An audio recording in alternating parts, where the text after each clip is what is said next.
back again on the same day, even back on my desktop, my new desktop screencast or new screencast. Mostly will be desktop. Sorry, I got all of a sudden felt like there was something in my eye, or not in my eye, but right there in your tear duct. Okay, back on the ASRock. Let's see. Did not. I could have went in and got that opened up, but I didn't think about it. So I'll try TeamViewer. Oh yeah, I didn't get TeamViewer opened up yet on the ASRock. I closed it earlier. Let's see. It's taking a while to open up here. There it is. Okay. Okay, it's ready. Now let me get back on Cam 2 and switch over to the ASRock because I have to actually be on it. Use my KVM switch here.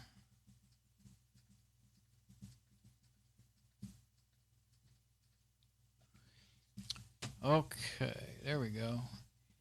And let me get TeamViewer up and running before I do anything. I'll get it on TeamViewer, and then I can do remote desktop. Oh yeah.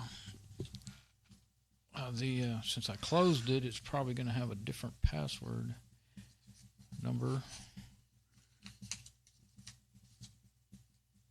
No, it's only when you reboot the machine, I guess. Okay, because I've been having, I have to write it down. I can't remember long enough to go back over to the other machine. So it's different how it works than with VNC, and I'm used to VNC. So it actually seems, as hard as they worked at making it easy for everybody, it seems harder to me. Because I'm used to dealing with the IP addresses, and of course I set my password and my own personal password and keep it the same all the time. So, well, maybe I'll change it once in a while if I feel like I have a need to or something, but connect.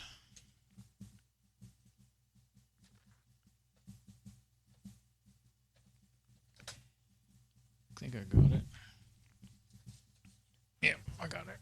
Okay. Okay, so we're back on it now. Back on the ASRock, and I think I will just make sure I am indeed. I want to make sure my audio is working. I hate doing that, right? Especially right when I first start a stream, but it's so bad if you think something's working and it's not. I'd rather go ahead and check it. Got a mosquito in here. It's been starting to drive me crazy. I hate when those things get in here. I got a little bug zapper, and it seems to work. Mosquito in here. Actually, I got, what did I get? 4 of them in a pack. They're little tiny bug zappers. Have you seen those things that make audio to repel, bugs and mice and stuff? This one is about that size, but it's a blue light. I forget what the kind of light they call it. Anyway, it draws the mosquitoes and bugs to it, and then it's got a zapper in there, and it'll kill them when they go in there. I haven't ever seen any in the one in here in my room, but I put one out in the garage because that's where they come in. They come in the garage and then through the kitchen door. It's always getting left open too long, and man, that thing gets full of them. So it does work. They do work. So here's the last thing I was doing is I was making a backup of all my mom's home theta directory. I'm still connected over there, home theta, over there on her machine, over in the other room, onto the my big USB Seagate USB backup drive that I went ahead and plugged it into the ASRock. I normally keep it plugged into my Lenovo i5 that I use all the time. But I plugged it in there so I could back up to there, and I did it on this machine so that I wouldn't give my other machine, my Lenovo, too much work for it. I was going to use Lucky Backup. I mean, it does use a lot of resources, but it's really fast. And in the meantime, well, watch the last video and you'll see what all happened. But anyway, I went ahead and installed Filezilla, and it's a good app, but it's not my preferred way, and because you've got to tick just the right things when you're, like, if you're adding to a backup, or else you won't get all what you want. Well, In this case, it did just what I was worried about. Let's see if I can documents. Let's see. Well, it doesn't matter. Just look. Every folder, 11, 11, 7. It did. I put my port in there. 22 for SSH, and normally when you do SSH, it does not. So you can do 21 for normal FTP or SSH for secure FTP. And normally SSH and Crusader and every other app I've ever used, it keeps the same file date, the original file date, and by default. And that's what I want because backups, when you change the file date like that, now I don't know what's older than what when I look through the directories. I love to sort them by, let me go in here to just get back out of there, and well, that doesn't matter. Actually, I can just close this now. How do you close that? Disconnect. So let's don't do it just yet. Maybe I might need something else. Since I can't get Crusader to connect for some reason. I think the newer versions here on Fedora 26 don't work the old way it used to. So let's see. Go to documents. It doesn't really matter. I'll just go to videos. Videos. Now, everything in here is now given the same date. And if I go in there, every video is given the same date. And of course, with your documents is where it really matters. That's one of the quickest ways to know which one is your newest one, which one, and you need to know that a lot. Because every file that I copy is all the same date. So, I did get my SSH keys that I made, so now I can use them in here. So, yeah, I'll wait and see. So what I'm thinking, I want to go ahead and try to do, let me check everything. Yeah, I'm doing the desktop screencast, so I'm going to maximize this so it will be less confusing to me and perhaps to the viewers. I want to try to go ahead and follow those instructions. I'll have to look them up again, I guess. Oh, when I figured out something, notice I have my Crusader up there at the top. I usually put my frequently used apps up there. Well, what you can do here in XFCE, I want Firefox, and so you can get it, search for it, and then right-click on it, and then say you could add to favorites, add to desktop, add to panel.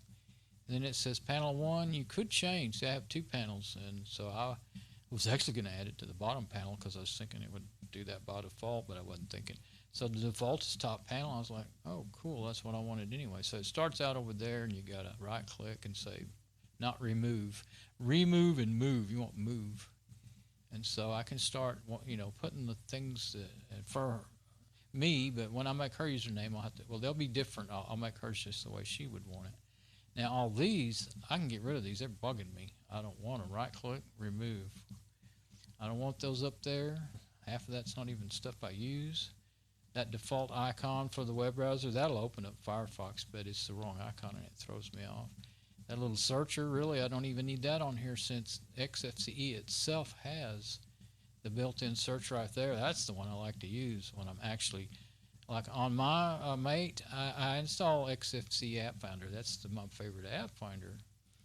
But you can't install this. This is just an XFCE desktop. This is actually a little add-on that you've got to add to it. I forget. Does it say what it is when you hover over it? I don't remember. Somewhere you can tell what it is. But anyway, the name of it, I don't remember. Now let's see. What can I?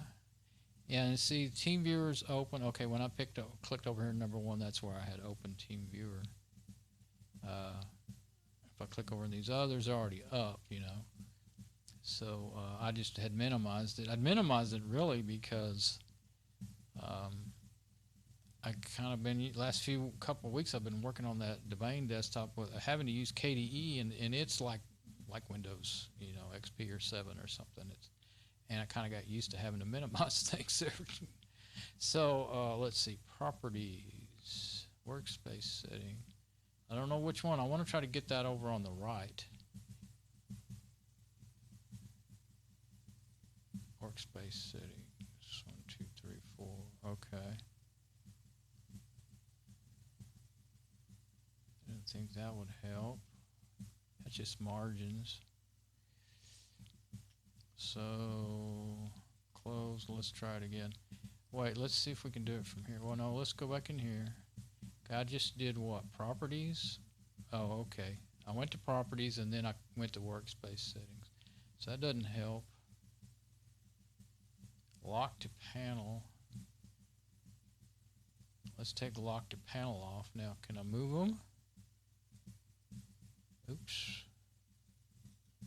Oops. See, I don't want it jumping around like that. I hate that. Panel preferences.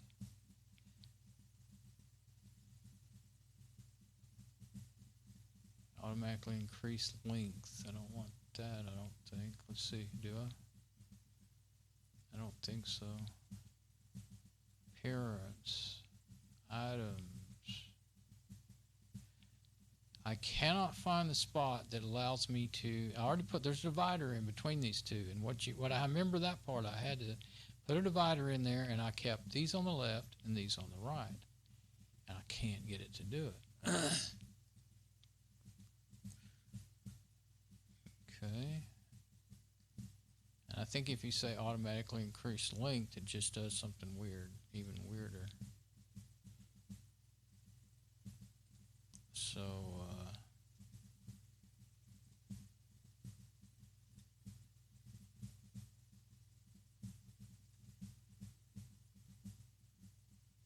check that out, because I think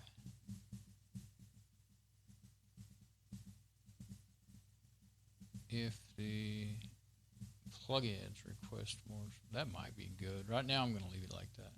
Say lock the panel, because I don't want them being, wait, don't lock it, and let's see if I can manually move it. Can't drag it that I can see. Remove, move. Can I put it over there? No. See, that won't work. So I'm going to go back to panel preferences again. I think it seems like don't reserve space on borders. Didn't make any sense. Length. Now I can do it like that and see it'll be in the middle like that. And that's what all that automatically make it wider, automatically increase length is all about. And so that just it still jumps around. Either way, it's going to jump around on you. It would be better for it to be in the middle to me than I think. Let's do that for a while until I can figure out how to make it the way I want it. Nah, I don't like that. I already don't like it. I'm picky. I know. All right. 100%. Yeah, but these are the settings, but maybe they dropped off one of my settings that I like. I don't know what the deal is. But let's go ahead and minimize that again. Okay, now, Firefox. This is what I'm going to. I'm going to get on Firefox, and I don't know. Let me think. Maybe I better use, I already did this a while ago. I think it might be easier to find my previous search and put it in here from her machine. I mean, all I have to do is just do remote. Yeah, there it was, remote desktop. And I think this was the machine I used to connect to her from a while ago, or one of them anyway. All right. Yeah. Okay. So do I have? It doesn't stay. Your settings don't stay, so it doesn't fit the window. There. Okay. Yeah. I don't have anything. I closed everything so that I wouldn't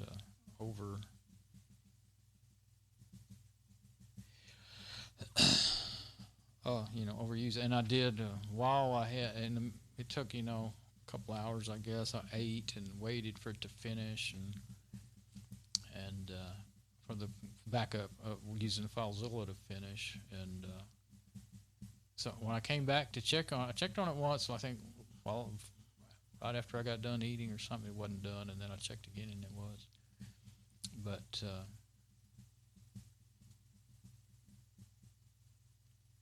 this machine is not quite this slow. It's just at the remote. This remote desktop is not quite as fast. The app is not quite as fast as it said it disabled, or it disables. I think it disables the keyboard shortcut keys on your main machine when you do this, I believe. So it should. I was using my keyboard shortcuts to open up the bookmarks. That's the way I do it all the time. That's how I'm used to doing it. That's how come that little there we go. That little message that came up last time, copy. I think I'll be able to do it right over here into this machine. It threw me off. So let me see if I can do it. Now maybe that won't work. No, it works. So I don't know. Okay, now other bookmarks, regular bookmarks. There we go. All those other folders are in other bookmarks. That's not where I want them. Let's see. Oh, it didn't copy the whole thing. Where am I? Okay. I know what I need to do, I think. And they changed. You have to go to here and then copy. You can actually do more than one. You can't do it from that side of the menu. You got to be on that side. And then I should be able to do it. Yep. No. Yes. No. Oh, it must not be working between. No. I'm using the normal. Okay, let's just see if I can get the one bookmark that I want by itself. Maybe you can't do that part. I don't know. Which one is the one that I want? I guess I can just open it up and read it. Well, let's see if I can do it, because I want to close this X, this.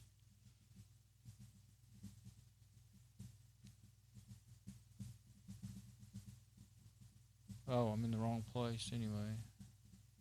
There we go. There may be some bookmarks in here that I'm interested in, probably from research I've done. It's not organized. That's one thing.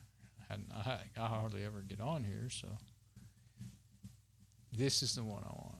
Okay, now let's see if I can copy that one. Paste it in there. Well, I'm just going to try pasting it. I'm just going to try that for now, just to see. Now I can do that. Okay. Well, why couldn't I do it the way I wanted to? That's kind of weird. So I can go back. Try one more time. Maybe I could do it. Copy. Back over here. Regular bookmarks. Still won't paste. Okay, you can't paste a whole folder for some reason in remote desktop. I don't know why. But I did get it. Let's see. Linux apps. Okay. Thought I did. Must be it.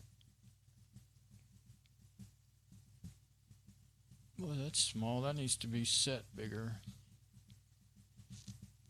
I'll go ahead and do it. I guess I haven't set much of anything in this machine. General. There we go. Well, it looks like it is. Okay, oh, it's 16, but the minimum font size wasn't. Oh, you got to do the minimum font size too. I don't know if 16 may be too big. Just leave it for now. We'll just look at it and see. Let's see. I think if I reload it, it'll go to the size I set it on. That's okay. I'll leave it like that for now. Okay, now. Library. I think I have more than one. Somehow I ended up with more than one instance opened up. Okay, now I'm done with that part.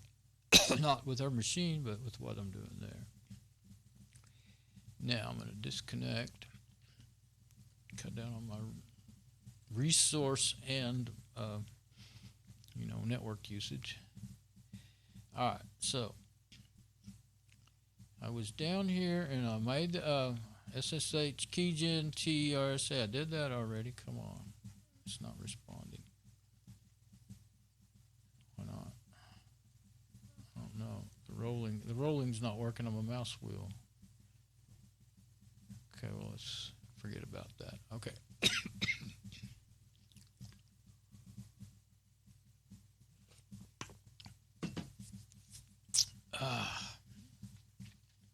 You know, since I'm doing a remote desktop, let me look. What do I want to know? Oh, okay. Go to this one.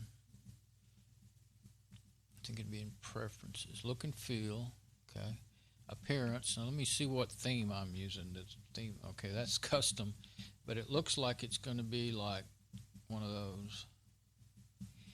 It's probably clear books. Okay, or glossy. Yeah, clear books or glossy. Either one would be fine. It's not glossy. Yeah, glossy is shiny. It'd be clear books. Now it's custom probably because I changed one little thing. So let me change my theme. That's not the right theme. It's going to be different though. This is not mate, so let me look in there and see. I'm probably not using the emerald themes. I don't think. Let's see.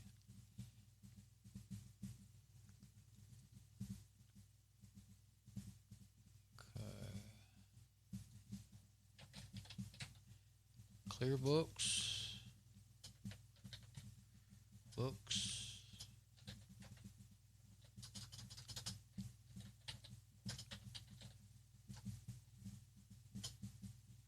Okay, what is the present theme that I'm using?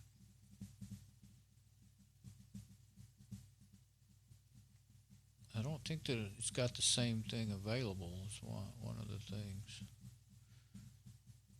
I might have to download some more standard themes or something. Well, this is not that bad. I probably have already set the closest thing to what I could stand to use. All right, I just thought I'd do that while I was, able to tell that, but this is not that bad. Okay, for me. Okay, yeah, chmod ss.ssh 775. Okay, yeah, I did that. Of course, it's going to be different now because guess I should run that in here now. Change permissions.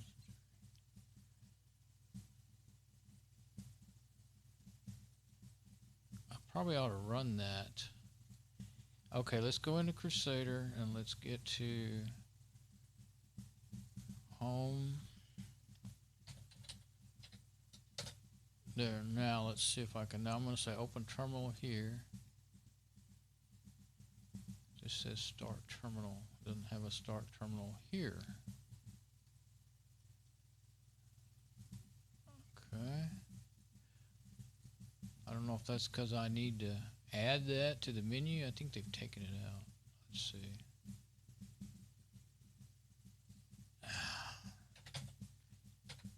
Oops, CD. Now instead of trying to type all that, try and do that. I don't need that so big. Put it over here on this side to remind me of what side I'm working on. Oh, you can't. I always want to Control V. That's how I usually paste. Okay, it worked. Now I'm in the SSH folder now.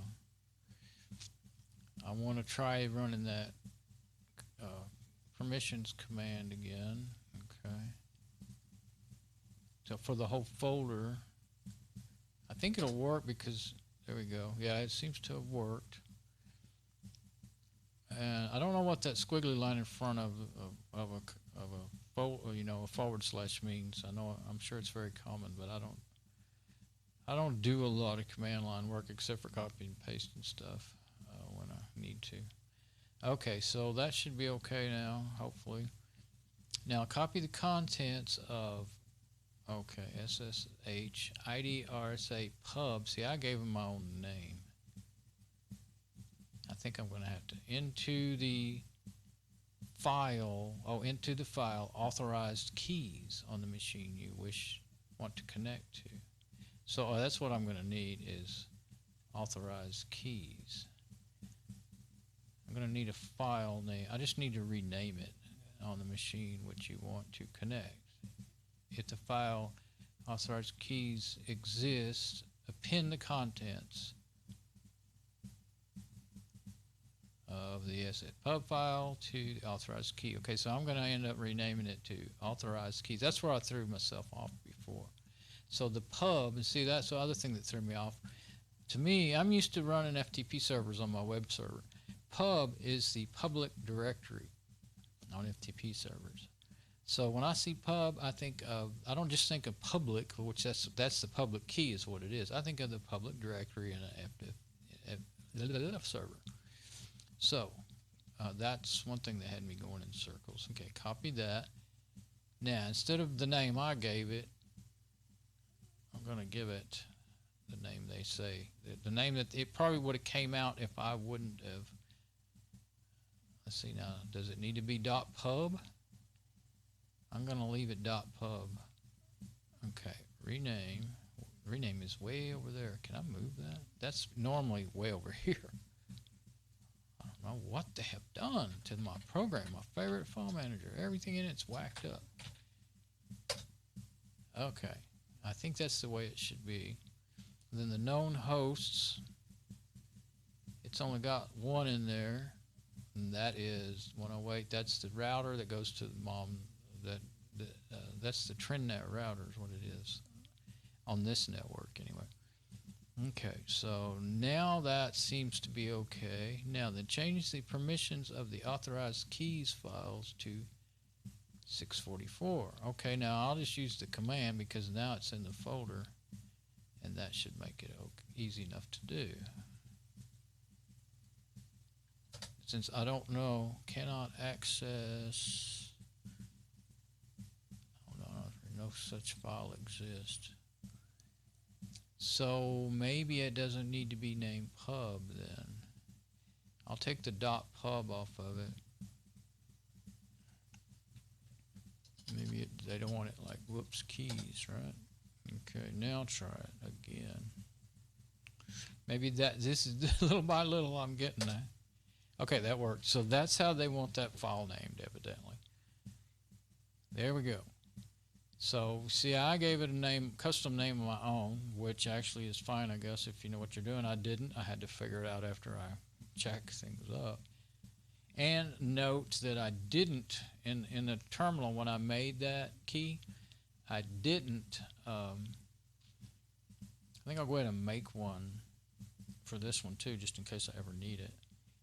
I didn't put a password in there because I figured it'd make things more complicated to use, and it's supposed to be pretty secure as it, with on its own being it's an auto-generated thing. At least I think so, if I remember right. Because I think it, I think so. If I've in the net, here soonly, if I discover I've made a huge mistake, I'll delete them and make new keys. But see, I'm going to do it again. Okay, copy. Now I'm going to go into this folder of this machine to do it. It's the last time I did it in downloads, and it was made in downloads right there where I opened my. Oh, I shouldn't have. I was in that folder. I could have done it from that. Why? Oh, there's me. Okay, that's how I do it. I know I've done it a while ago. Okay, now I'm working on this side, so I'll do it that way again. Now I'm going to generate me a pair. Enter the file to which to save the key. See, that's what I did. I gave it a name. Now, hang on. No, I'm in the middle of working with it. Yeah. Oh, is it? She wouldn't know she could turn her computer off. It's getting hot in there. That's unusual. She doesn't get hot this time of year. Okay. She probably still has her heater running. She has a little oil heater in there. On top of we have central heat in there. Probably got that oil heater running too. Let's see. It's not really hot. I mean, I got my window open to keep me from, and it's 79 in here. So there you go. Okay. Now the last time I said, okay, it says enter the file in which to save the key. Well, and in parentheses it says .ssh RSA. Yeah, if I would have really read that, I would have seen that there's a default name given there. Okay, so I gave it a name and threw myself in all kinds of circles. Okay, now it said right here, enter passphrase empty for no passphrase. Now, if you did a passphrase, I'm not sure which way it would do. If it would embed it in your RSA key, or if it would SSH RSA key, or however you're supposed to call it, or if it would it says empty for no pass. So you know that's an option. So that's what I did. Okay, now I should have them here generated. Oh, got to do it again. So just hit enter. Okay, now it's done. There's your fingerprint right there. Now I'm going to save that like I did, so I'll have that information.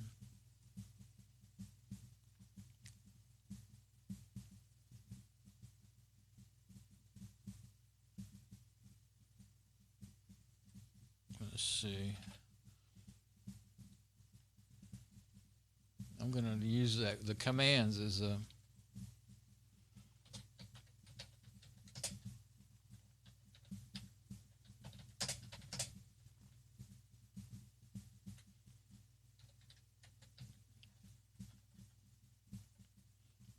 text.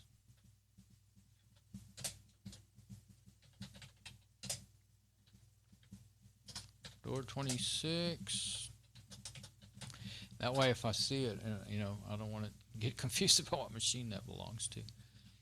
Okay, so I think sometimes this will, there we go. Sometimes it'll refresh. All I did was click on it. It didn't even go. Sometimes you go out of the directory and back in it.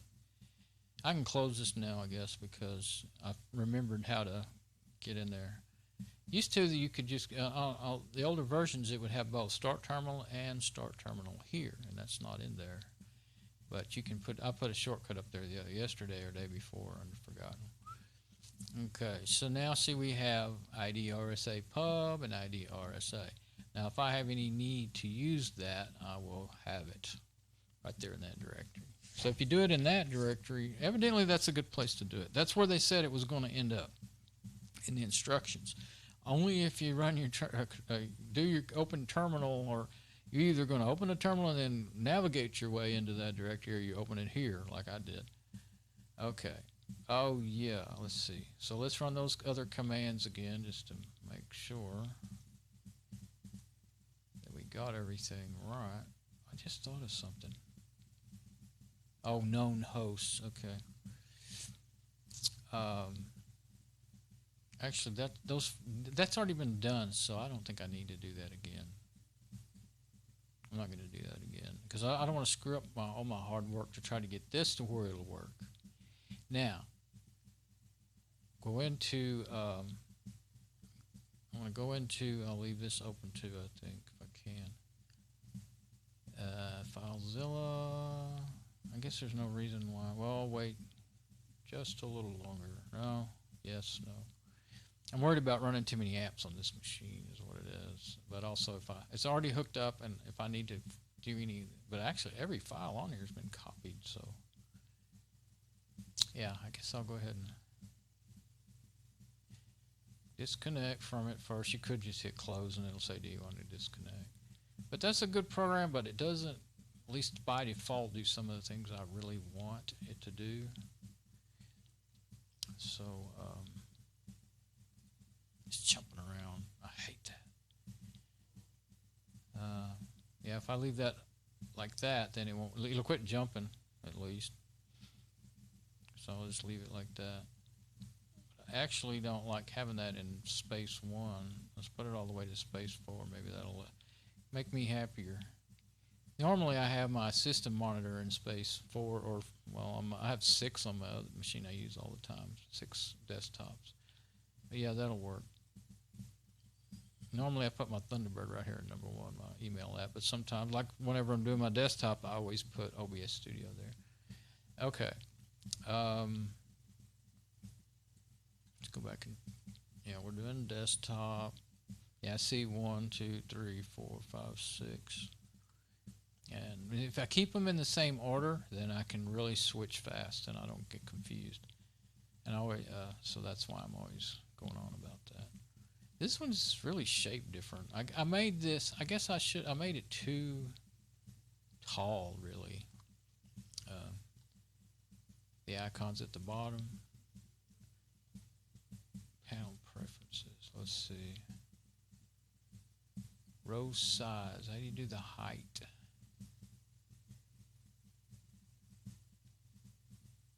Yeah, that way. A little bit less. Probably had them like on 30. That's too small.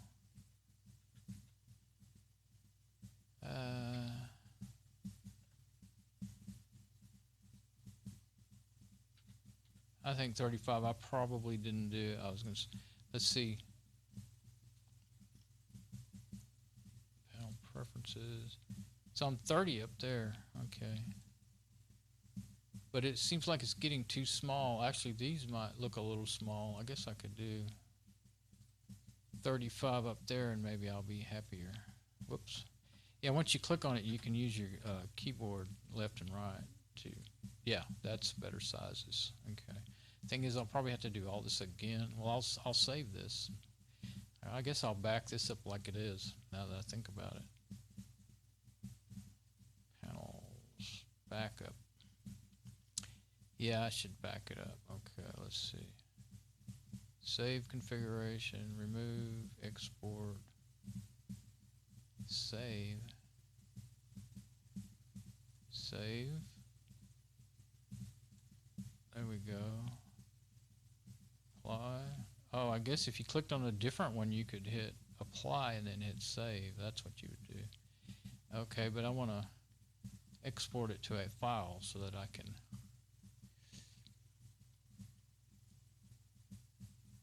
Oh, I see. Yeah. I think this is 11th. So all I have to do there is change the date. Now I'll know what it is. Okay, now I'm understanding things. If I wanted to, wherever that folder is, oh, it shows it. It knows where I put it. See, those are all ones I could go back to.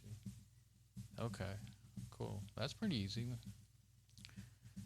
What's that? Oh, that's the backup thing. Now, I haven't tried to fix that yet, but I will do that later. Right now, I'm actually, not backup, update. Right now, I'm worried about getting it all backed up. Now, I do not like my backups. That's what I was going to say. I think, how do I want to do that? I'll just leave that same folder. Wait. Oh, backup Theta's Hot Rod PC. Okay, I'm going to just leave one folder. I'm going to rename that. I probably won't ever do that again, so I'm going to rename it to one with, I use a W for with.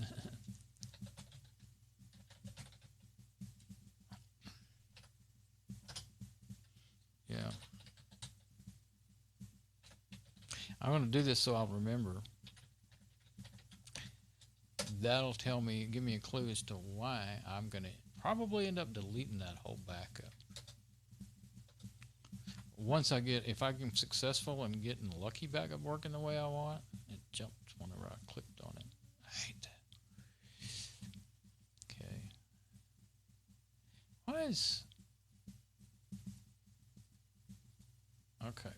Yeah, see, I can't stand that. I got to figure out how to stop that. Plus, it's on the left and it should be on the right. And I can't get it to align to save my life. Look at this. I think maybe...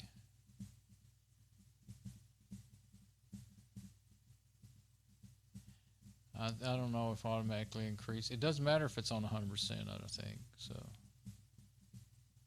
I know it's right in there somewhere, and I just can't find it. It drives me nuts. Because I've done it quite a few times before. I've set it up from scratch quite a few times. So...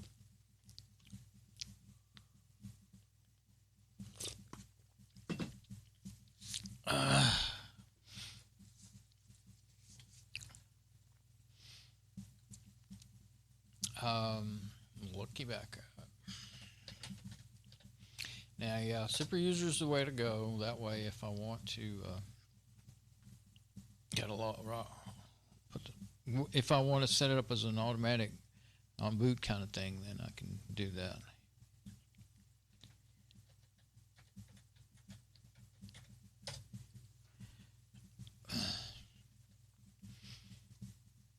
Okay, now, what is it? That machine's IP address?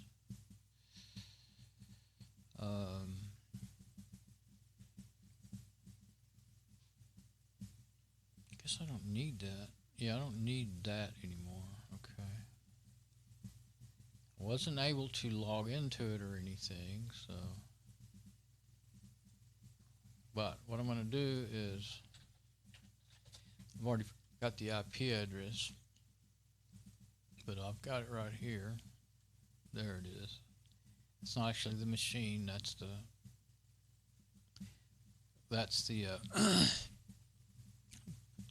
TP TrendNet router.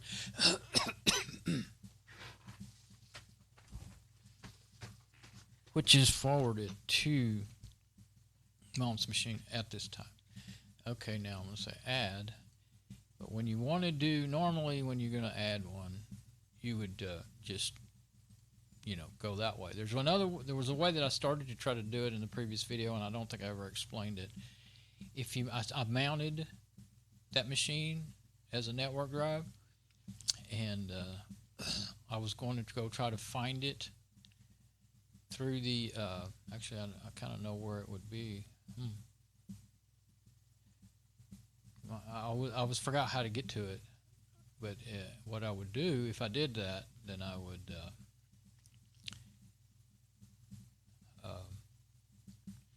go to File System, go to Run, go to Media, Dawn, and then it would show up right in there. See, that's where the Seagate expansion drive is.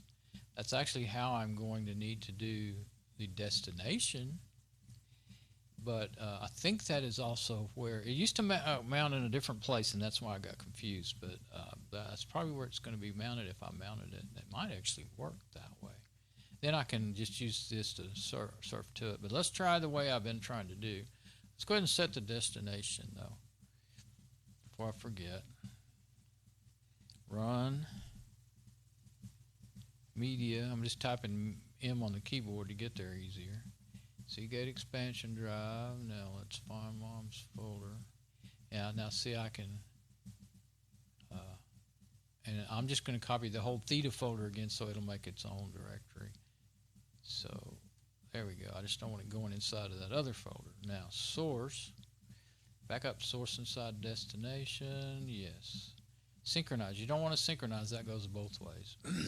Okay, so you can't just do that because it's not local. So you have to do, I guess that's how you get there, by going advanced.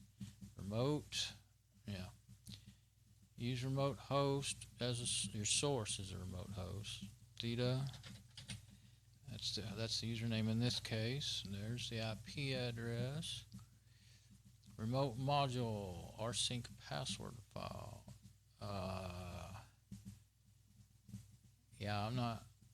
I'm not setting up an rsync password file. I'm doing SSH port 22, not 223. Now, private key file. I actually copied both of those over here, and I shouldn't have. When I did all that copying, these are the ones mine. Oh no, I did it right. Known host and authorized keys. So I think that authorized key file should get me going. Let's find out. We don't want to be in root. We want to be in home. Dawn. Oh, it's not going to the dot directories. Now, here's a way around that, I believe. Let's see.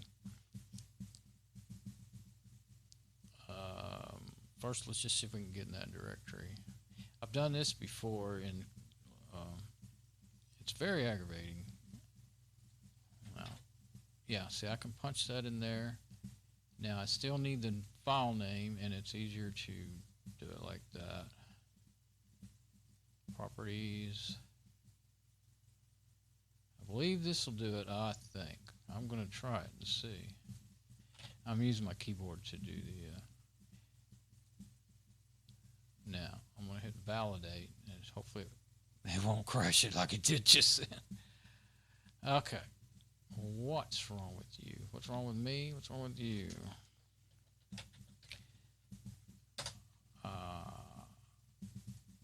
Okay. Maybe there's a bug in this part now. I've done it before, so it used to work. Okay, add. I started to hit save, so that then I would have had, all I'd have to do is edit that mosquito, edit this configuration. This time I'll hit save before I hit OK before I hit validate. So let's hit the destination again. This gets aggravating.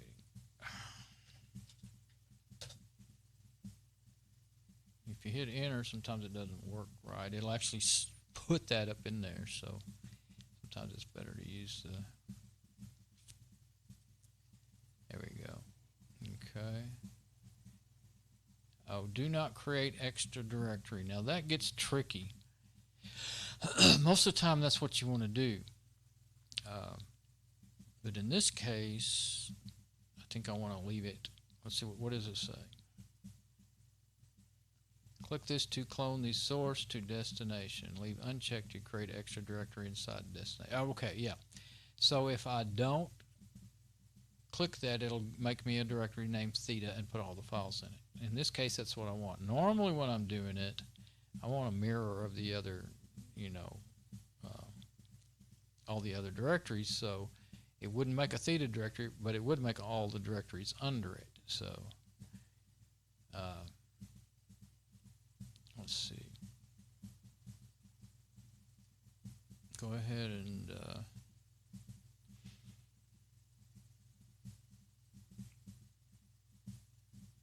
Baskup? That's just Baskup. Oh gosh. I can't type save. Well,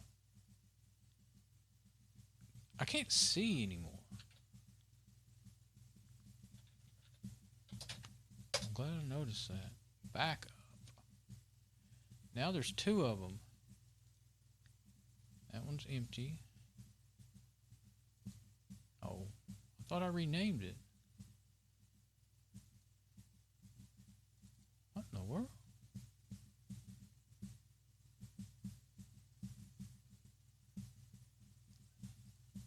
Oh, let's...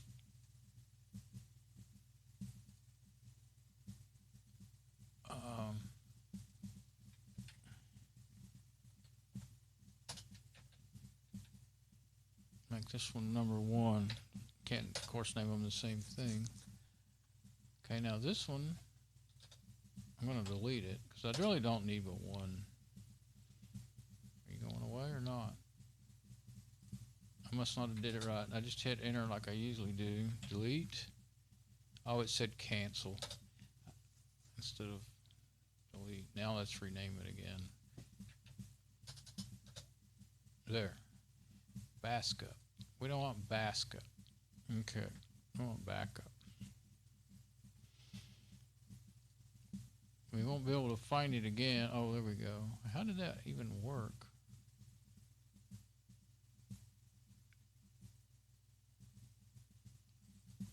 Oh, okay. I got you. It since the directory disappeared, it went back to the home, you know, the previous directory, the top directory of those. Now I can't even find it. There it is. Backup Theta's Hot Rod PC. Okay, now source. Okay, now what I was thinking is I'll go ahead and give it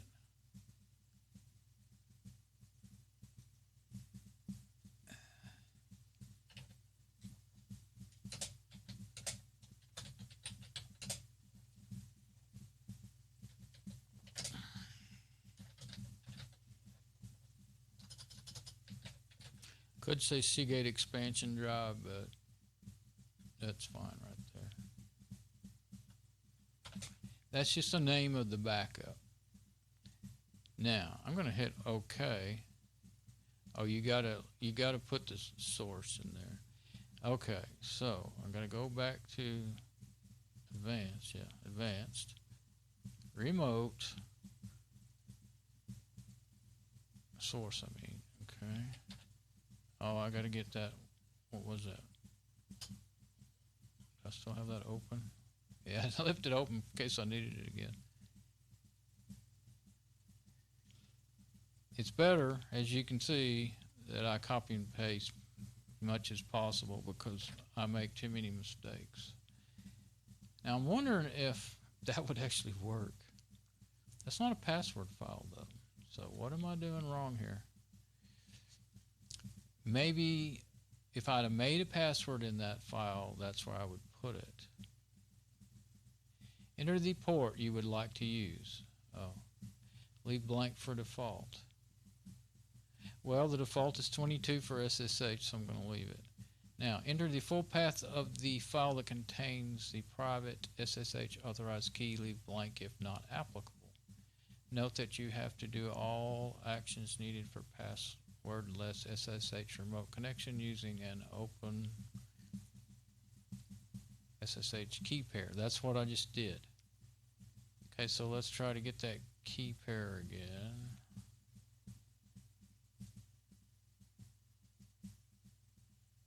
Oh yeah, I had all that trouble getting there. You can't get there in this GUI. You have to do it the way I did it a while ago. Can I get its address by going to its properties or something? Nope. But I can go ahead and put that part in there first. Unless it needs to be named pub.pub. I don't think so.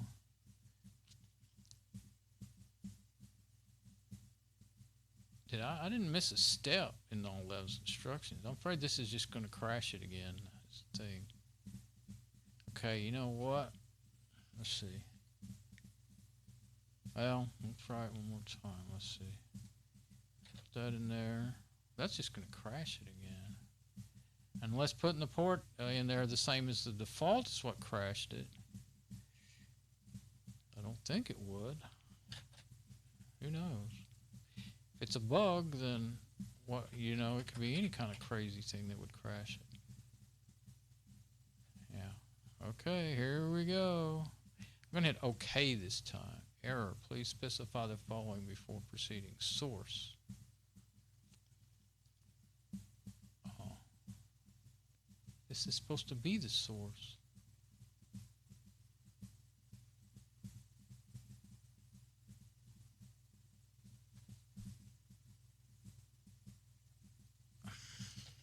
I didn't put the user in there.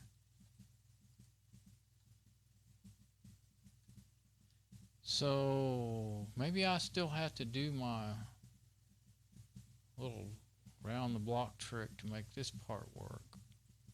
I wouldn't think I would need it, but okay, so I couldn't get in there with Crusader. Let's close this just to get so many things not open. Now, which file manager? Well, let's try. I'll just try one. I hadn't noticed. Try one of these. One of them I was able to mount my network drive. Browse network. That doesn't ever work. Open a location. No, that's right there. Oh, is that how I ended up doing it? Oh, that's...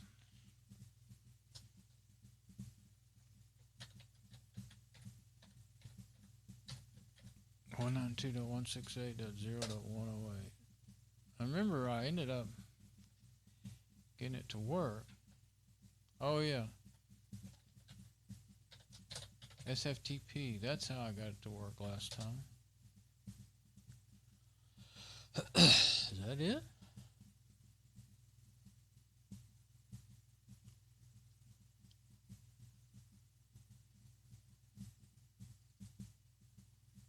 It says data.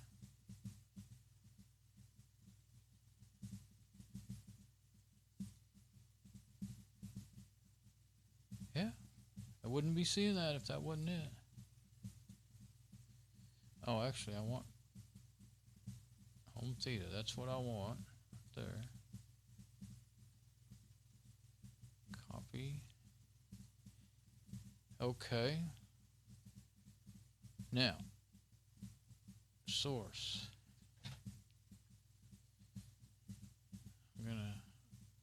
I don't know if I'm gonna end up needing all that now since I was able to mount it. Why did it work?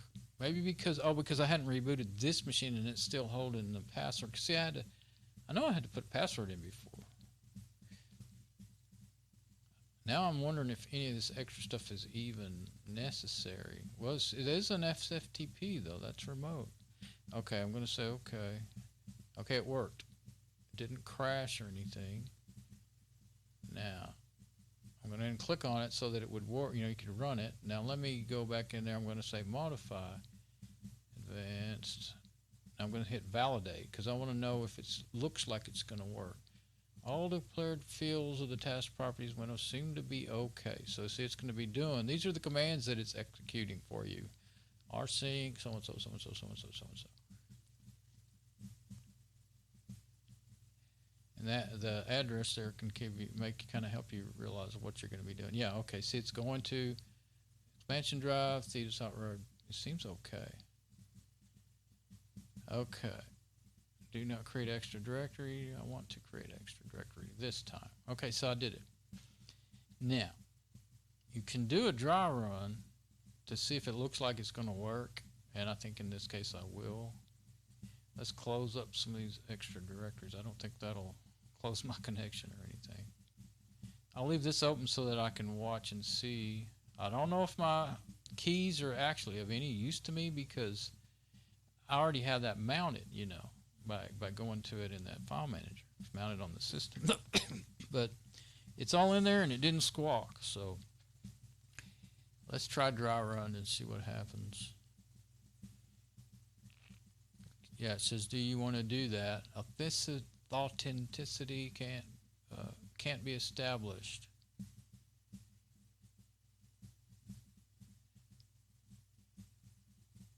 Yes or no? Okay. Oh, can't be established. Yeah, the standard error. Password. Okay, now I didn't put a password in there, so I'm just going to hit OK. Oh.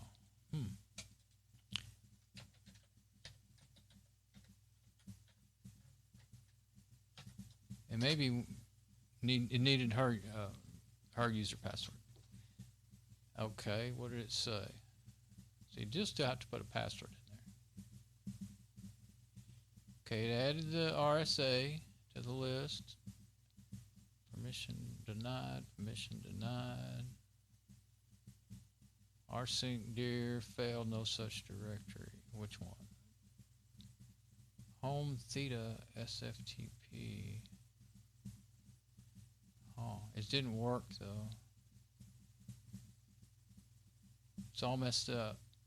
Home theta. So let's edit it again. And you know what I think? I think I don't need any of this remote business. And all you have to do to take it out is to do that and say, now let's hit validate. Seem to be okay. So all I really needed, as long as it's mounted already, you put the address in there, and then it asks you for the password of the user. Oh, there's some other things here I forgot about. You don't really want delete files on the destination because the next time you run it, you don't want it deleting all your previous backup. You don't. Sometimes you want to preserve ownership, sometimes you don't. I don't because I want it to be usable on this machine. And permissions, I don't want those either. Symlinks, that should be all right. Device-specific files, hard links, I usually just leave that unchecked. Those, I don't know much about those. Well, group and user IDs, I do, but I know what they are. Anyway, I don't usually have to mess with them. You don't hardly ever want to delete files on the destination. That's not a backup, that's a sync. And you're not going to have incremental backup that way. Recursion to sub, always want to recursion to subdirectories. Skip newer destination files. You can do that if you start out like this. And so that's the way I'll leave. It makes it faster. Ignore files the CVS way. I don't ever do that. It doesn't help. Okay, now my backup drive is an NTFS formatted drive. And you can say attempt super user activities, and that won't hurt. I'm going to go ahead and attempt that. Okay, now let's hit validate. Seems to be okay. Okay, so that should be okay this time. Let's see. We'll go ahead and do another dry run. You have only included tasks that are going to be skipped. Nothing to do. Oh, why is that? Modify. Why are they going to be skipped? Maybe I do need it to say remote. It didn't go through any of that stuff, that password stuff. Seems okay. Let's see. Do I have any exclusion? Oh, there's where you can say leave out temporary folders. I'm going to do that. Leave out trash. You don't want to leave out backup files. A lot of files are considered backup files. That like just zip tar-gzs and stuff like that, cache folders. This is exclude, okay, and system mount folders. In Fedora 14, I do want to skip those because it'll copy the whole backup drive along with her drive, and I don't want that. Lost and found. .gvfs. Now that is where you would go. That's where to be mounted. Her backup drive would be mounted in .gvfs. That's what I couldn't remember. You don't want it to back it up twice. It'd be backing up her home directory plus her home directory that's backed up on the other partition. So I don't want that. Good thing I had errors. Lost and found doesn't, I don't know, I'll leave it alone. It might be helpful at some point. It's not very much in there, hardly ever. System folders, I do want those. So the description, I usually don't write anything in there. Include, normal include. That's fine. It's just going to include everything you put in, give it. That actually seemed to be what made it want to work. Okay, now command options. Oh yeah, that was all that stuff. Okay. Now this also include. Okay, so I don't need any more of that. Now let's go back to remote. Say validate again. It seems to be okay. Say okay. Okay, now it's showing to be okay again, but let's see what happens. Okay, password.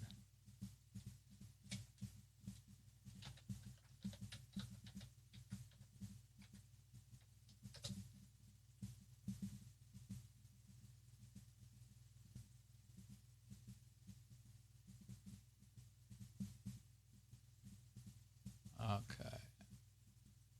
Number of files.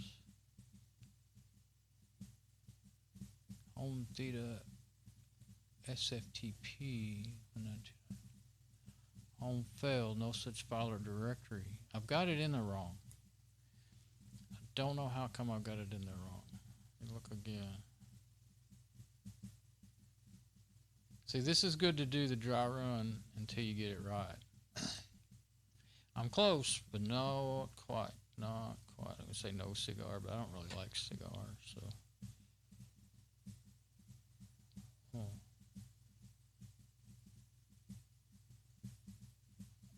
Oh, maybe if I take off the home theta, it would be all right. That may be throwing it off, actually. Okay. Still seems to see that's not a really, really good check. I just didn't want the whole machine. It wouldn't hurt necessarily, but actually when you log in there with, when you log in with theta, you're going to go to her home directory. That's where it's going to put you. You can't go to root or anywhere else, so yeah. Say okay, dry run.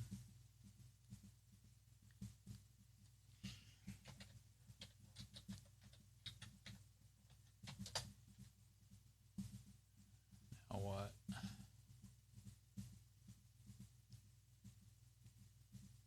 Home, still saying home theta, SFTP, failed, no such. Okay, I think I'm starting to, little by little, getting a little bit of a clue here. I'm already doing SFTP up in the advanced settings. See, that's telling it it's SFTP. I think all I need to give it is maybe the IP address. Still says okay. See, it's not super easy to figure this out. I mean, there's some good instructions out there. I'm trying to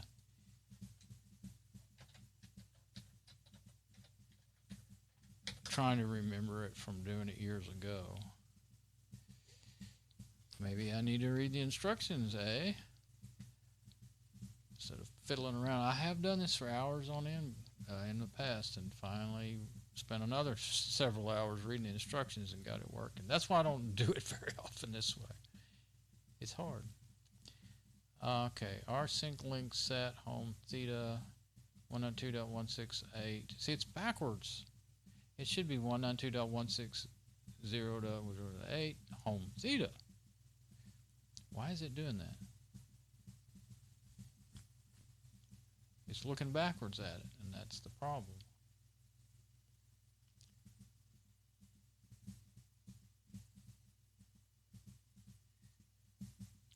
But I've got everything right except for that part.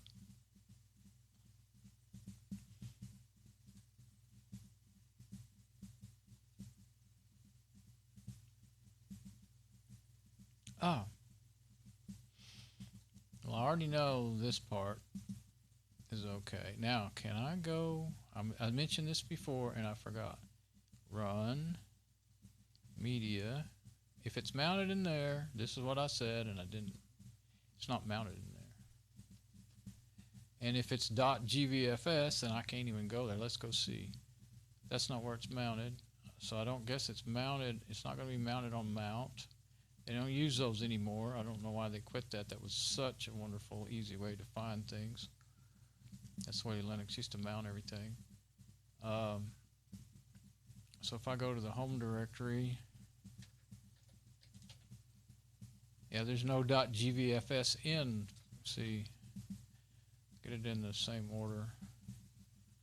Yeah, there's no .gvfs in.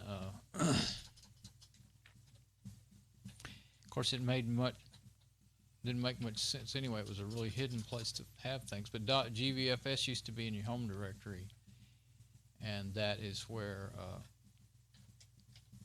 things would, like network drives would mount and all that. Not anything else, just network drives. And it's not there. So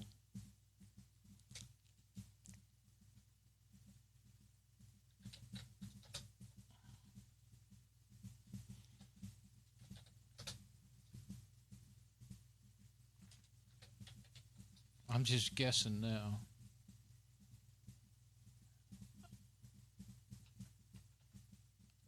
Actually, if I sort it by the newest things, Share does have the newest stuff, but that's not where it mounts things. It's been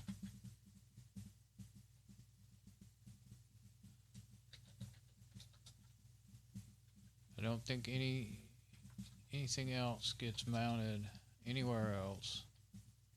That's where the USB drives mount anyway. That, I just remembered, run user 1000. Sometimes things gets mounted in there. GVFS, oh, nope, it's not there. See, they moved it.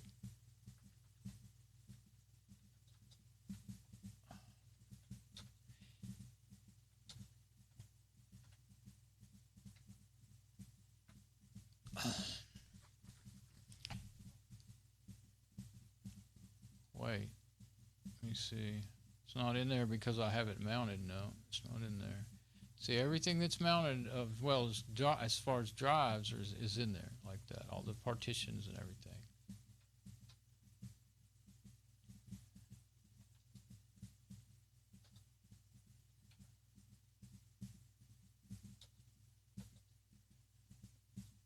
Yeah, when I mount my mobile phones, they're in a strange place.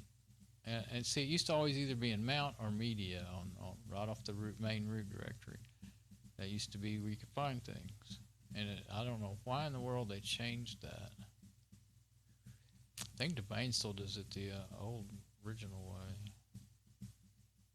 I'll say I'd search for theta in there. If I'm gonna do that, I'd have to, if the see theta, would that be what it was? Yeah, no, it wouldn't be theta. It would be the, if anything, it might be the, I don't know what it would be. Theta IP address? No, it wouldn't be theta. Let's see. I want to go back to something, something that just makes sense there. 192.168.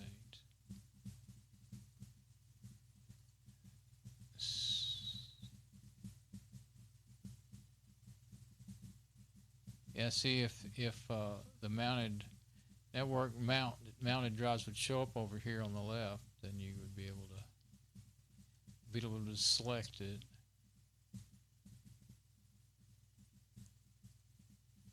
It's not, didn't show up on the desktop either. I didn't think so. Recently used, yeah. Let's see. Doesn't find it that way.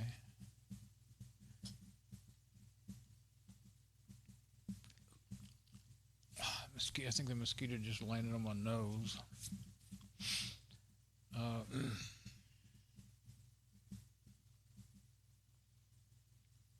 Okay, let me go into the other regular file manager. There it is, right there, network. But it doesn't show up in that other browse, when you're browsing for files. But there it is. Maybe I got myself mixed up by taking the SF. Maybe I was right. Maybe it does need SFTP. Did I try it like that without putting any home theta or anything on there? Still says okay. Say okay. Try running it.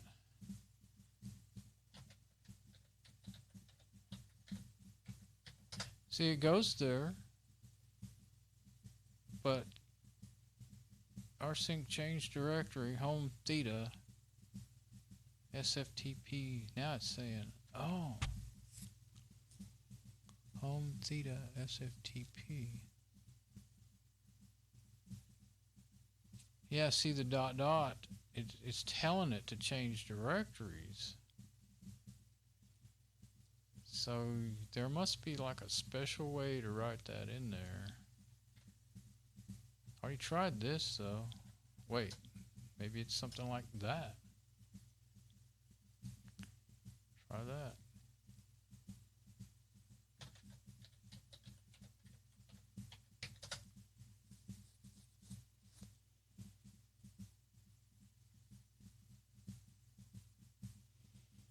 Okay. Yeah, if Lucky Backup would just be able to, let's make it big enough where I can see everything. If it would make it so that you could just, when you have a network drive mounted, it would just show up over here. Actually, I don't think it's got anything to do with Lucky Backup, though. I think it's the file managing system, in Fedora or whatever distro you're in. If it would show up in there, and there may be a way to, change the settings and make it do that, but I don't know how to do that. So, I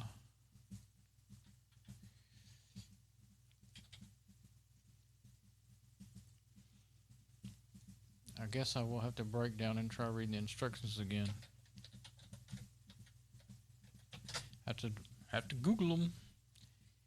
Okay, I have them saved somewhere because I had needed them, But I think it'll probably be easier to try to Google them.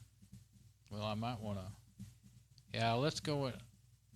I'll get the browser open. Well, let me go into my browser on this one. I guess it's a good time to check my.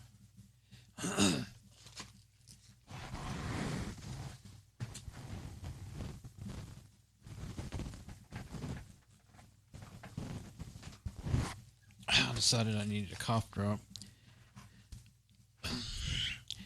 Good time to check my stream.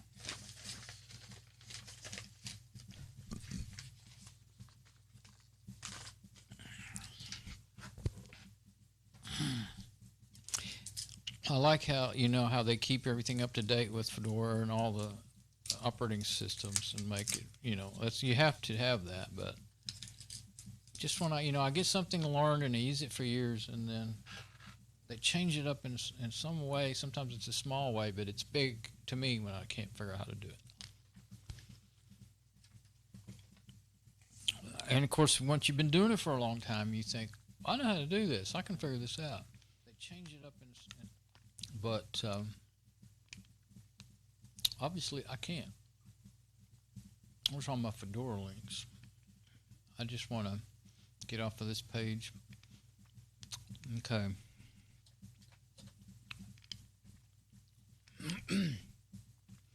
Open up my I didn't look to see how long it was. I just see if I can go back and see.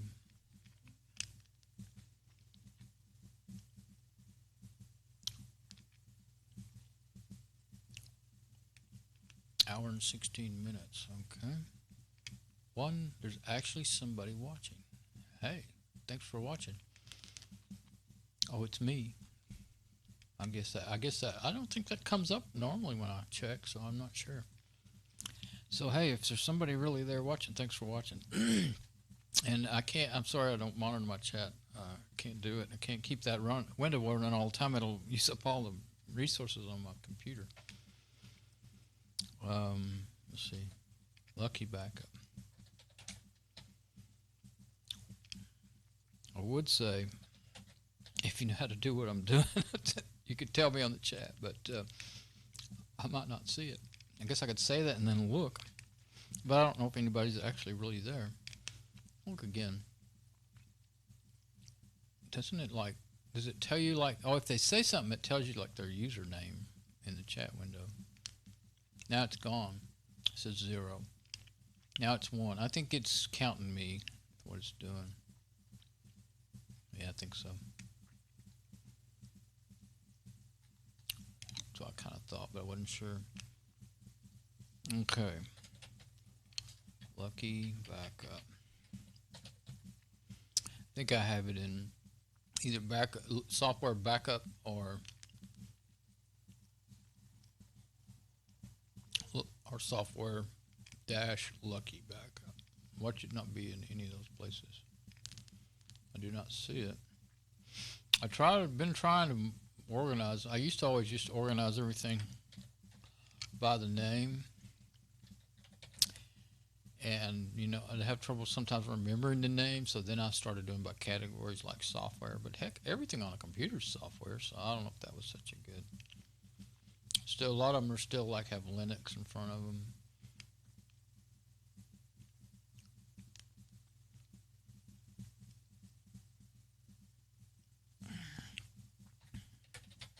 Could just be under backup.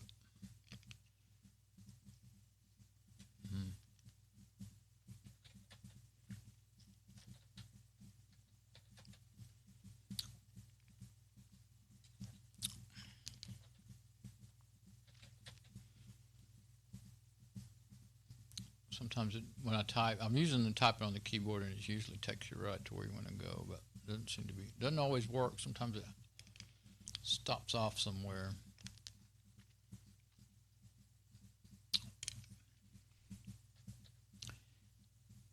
Sometimes it doesn't respond right. I know I typed LU, but it went way up to LA. I don't see any LUs. I guess there is no LUs. I think if you type something that's not there, there's that mosquito. Actually, that looked like a gnat. What am I looking for? Okay.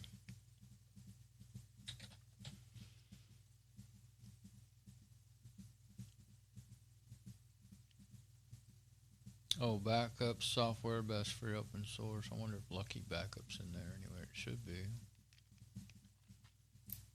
No, well, I'm just going to search for Lucky Backup. Okay. Now,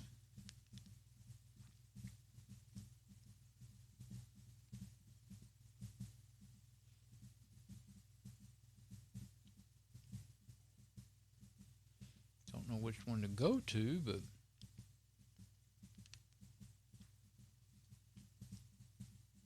I also start at the first link, and maybe that'll get me started. That's the downloads. Yeah, it'll run on Debian, Fedora, CentOS, OpenSUSE, FreeBSD, OS2, and Windows. And I use that. I use it on all. Well, I use it on Debian, Fedora, and Windows. Install repositories, documentation. Here we go, documentation.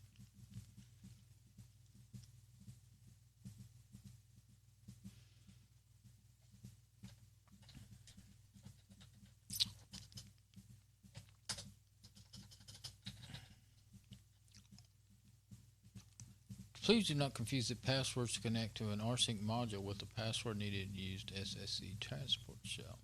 Okay, I won't. I don't know how to do that.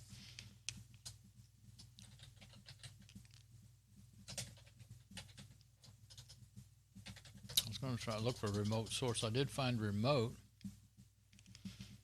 Okay, this is telling you the commands, but tells them transfer.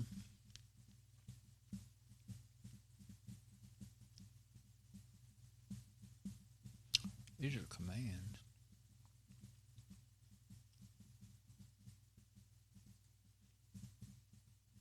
It is possible to use Lucky Backup not only for local transfers, but for remote ones. Yes. Okay. To or from. Simply check the remote location. That's what I did. Okay. Remote. Destination. Of course, I want source. Specify whether you want it to use remote host, your source, or destination.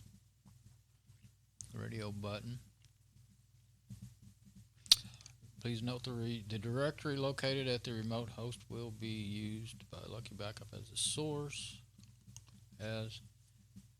or as a destination, has to be declared at the appropriate text edit fields labeled source or destination accordingly, that are visible at task properties simple mode.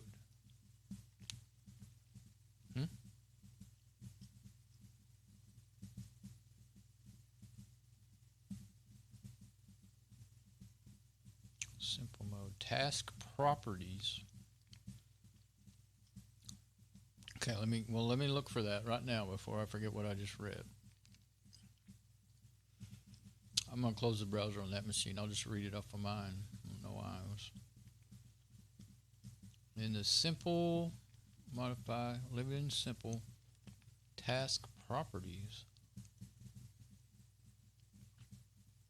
Is that what they're, oh, task properties right there. Right? Okay. Let's go down to the next thing. I didn't help me. I don't really see anything that turns on a light.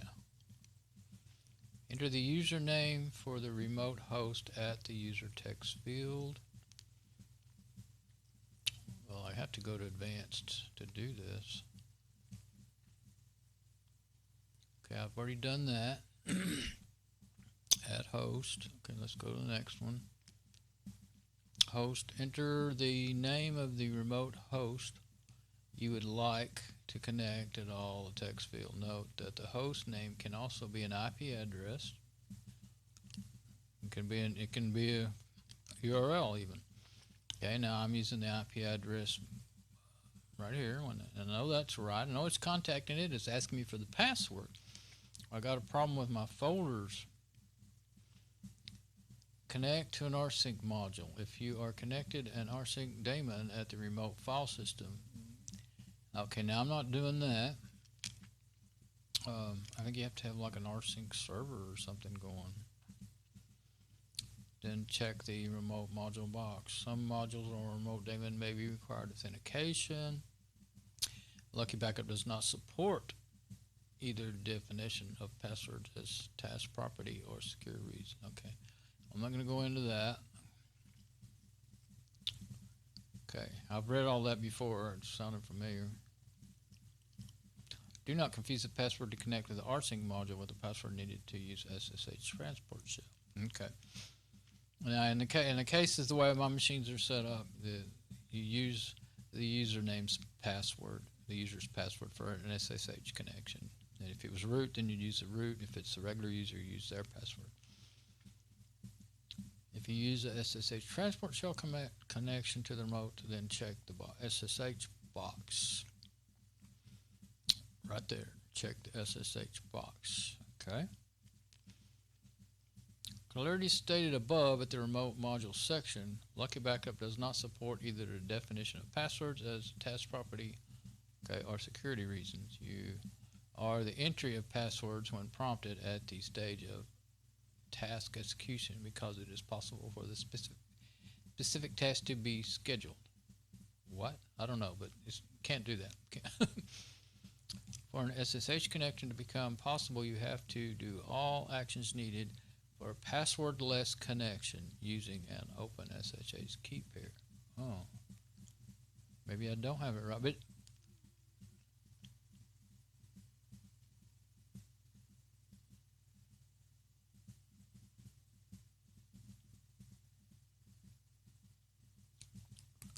okay, yeah, that's what I was thinking. You actually couldn't, but it's asking for a password and it took it and it worked. However, if you still wish to use direct password or protect your key with the passphrase, then you have to either execute Lucky Backup from a terminal, okay, then you're prompted to enter the password phrase at the terminal and not via the GUI, or use SSH SPass. Oh, okay, I think that must be already installed on my system. SSH SPass. Probably in my script somewhere or something, or it just came along with the newer versions of Lucky Backup. I'm not sure, but it's working. I don't know where I might have gotten it, but it seems that I have it. Could have been those group installs I did. I remember having to manually do this before. I just now remembered, such as SPass or SDZ. I remember having to do that to get it to work. And see, it's really a pain in the butt to get it to work. It's not just me. Okay. Although right now today it feels like it's me and only me. Yeah, but you know the password, you said the little bitty password window, it said it's purposely made small so that you didn't say that, but it's purposely made small so that it can be read. Public key authentication scheme based on the public key. Now I did that. You basically, from what I remembered, you have to do that public key to get any of it to work, and I did that. And I think that part I have done right because it's logging in there, but my directories are screwed up that I'm trying to get to.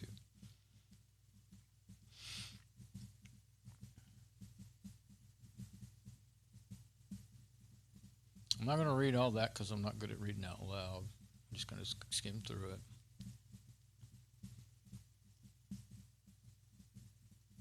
I did RSA key.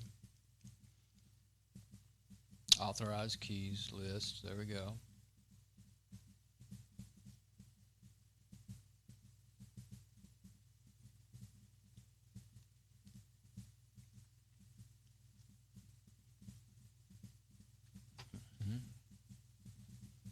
Yeah, so I've already made my keys. Oh, it says when prompted, press enter twice for no passphrase, and that does simplify it. It might be. I think I tried putting one in there and it got into a big headache, and I could never make it work. But this is all the instructions on what we just did. What I just did, making the public keys and the private key and all that. Let's look at that. Copy the public key, authorized keys to your home directory on the remote machine.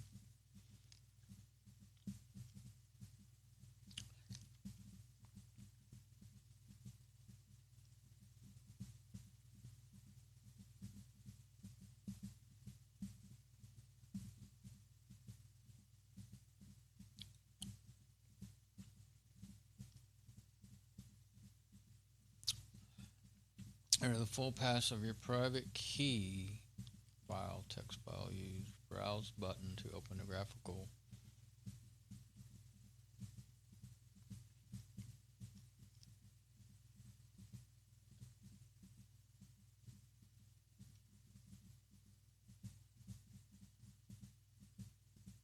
leave it blank for 22. And I think, you see, that's what I've done. Now I believe, let's get back in there. Come on. Stop being slow.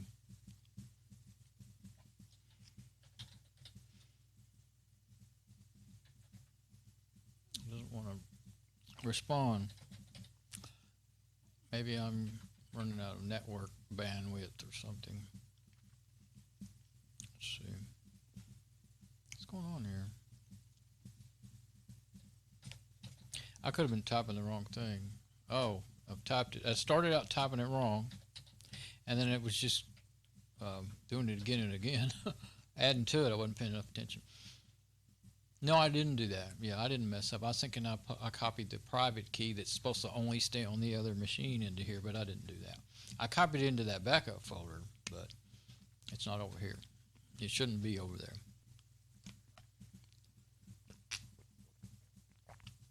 So the known host was already there. Authorized keys is what I made and put over there. And the ID RSA there, pub and plain, that ID RSA, that's my private key for this machine, and that's the public key for this machine. That I went ahead and made just to kind of, well, in case I needed it. Let's see. Yeah, okay, so far so good. Now let's see if there's something else. There is something else somewhere wrong. Private key file. Let's see, they used another port, 2212. Private key file. Let's look. Yeah, see, there it is. Home, Don, SSH authorized keys. Of course, they put it in a different directory, but okay, now also execute. This option is used for a situation that you wish to run some commands before or after. I've really never got into doing that. Okay, I don't need that. Select the before or after section. Is that part of that? Yeah. And go do all that. Now remove an item, highlight it, stop checkboxes. On the left of every command, the checkbox will stop the execution. Repeat on fail. This option allows to run again several times. Fail when referring to the task. Bypass warning.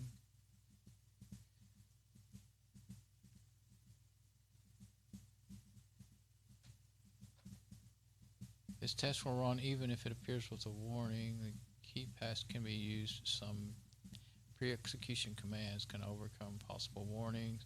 Where I only use this option surely really mean really. I mean really know what you're doing. Okay, well let's don't do it all that. Try run. Stack not the pre-post commands. Yeah, complex commands. Validate. Yeah. Okay, I was using that, and it says seems to be okay, and it does mean seems. It just, yeah, I don't know what all it checks for. It checks for some of the basic stuff, but not every little jot and tittle of your. Let's see.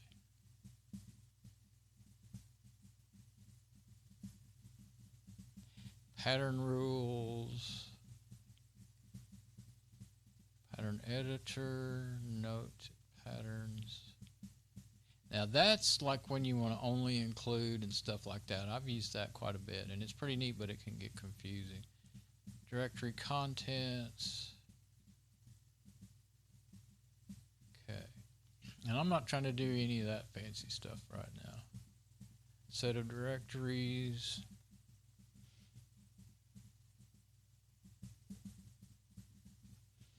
I guess my problem is probably such as considered simple and obvious.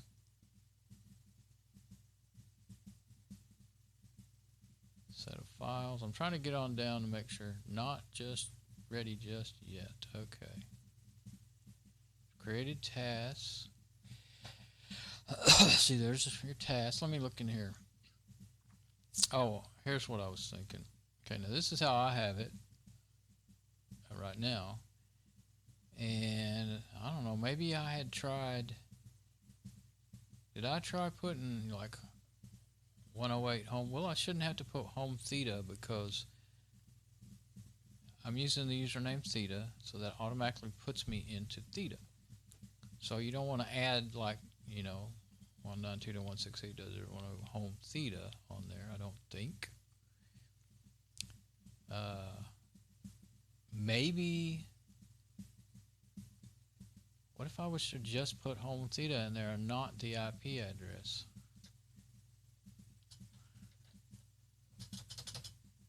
I think you might have to do it that way, or do you?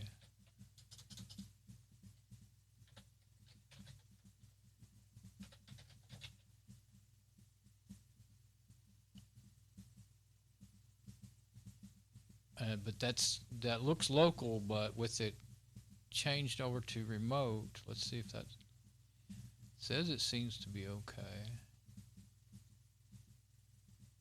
I'm going to try that. I don't know what will happen.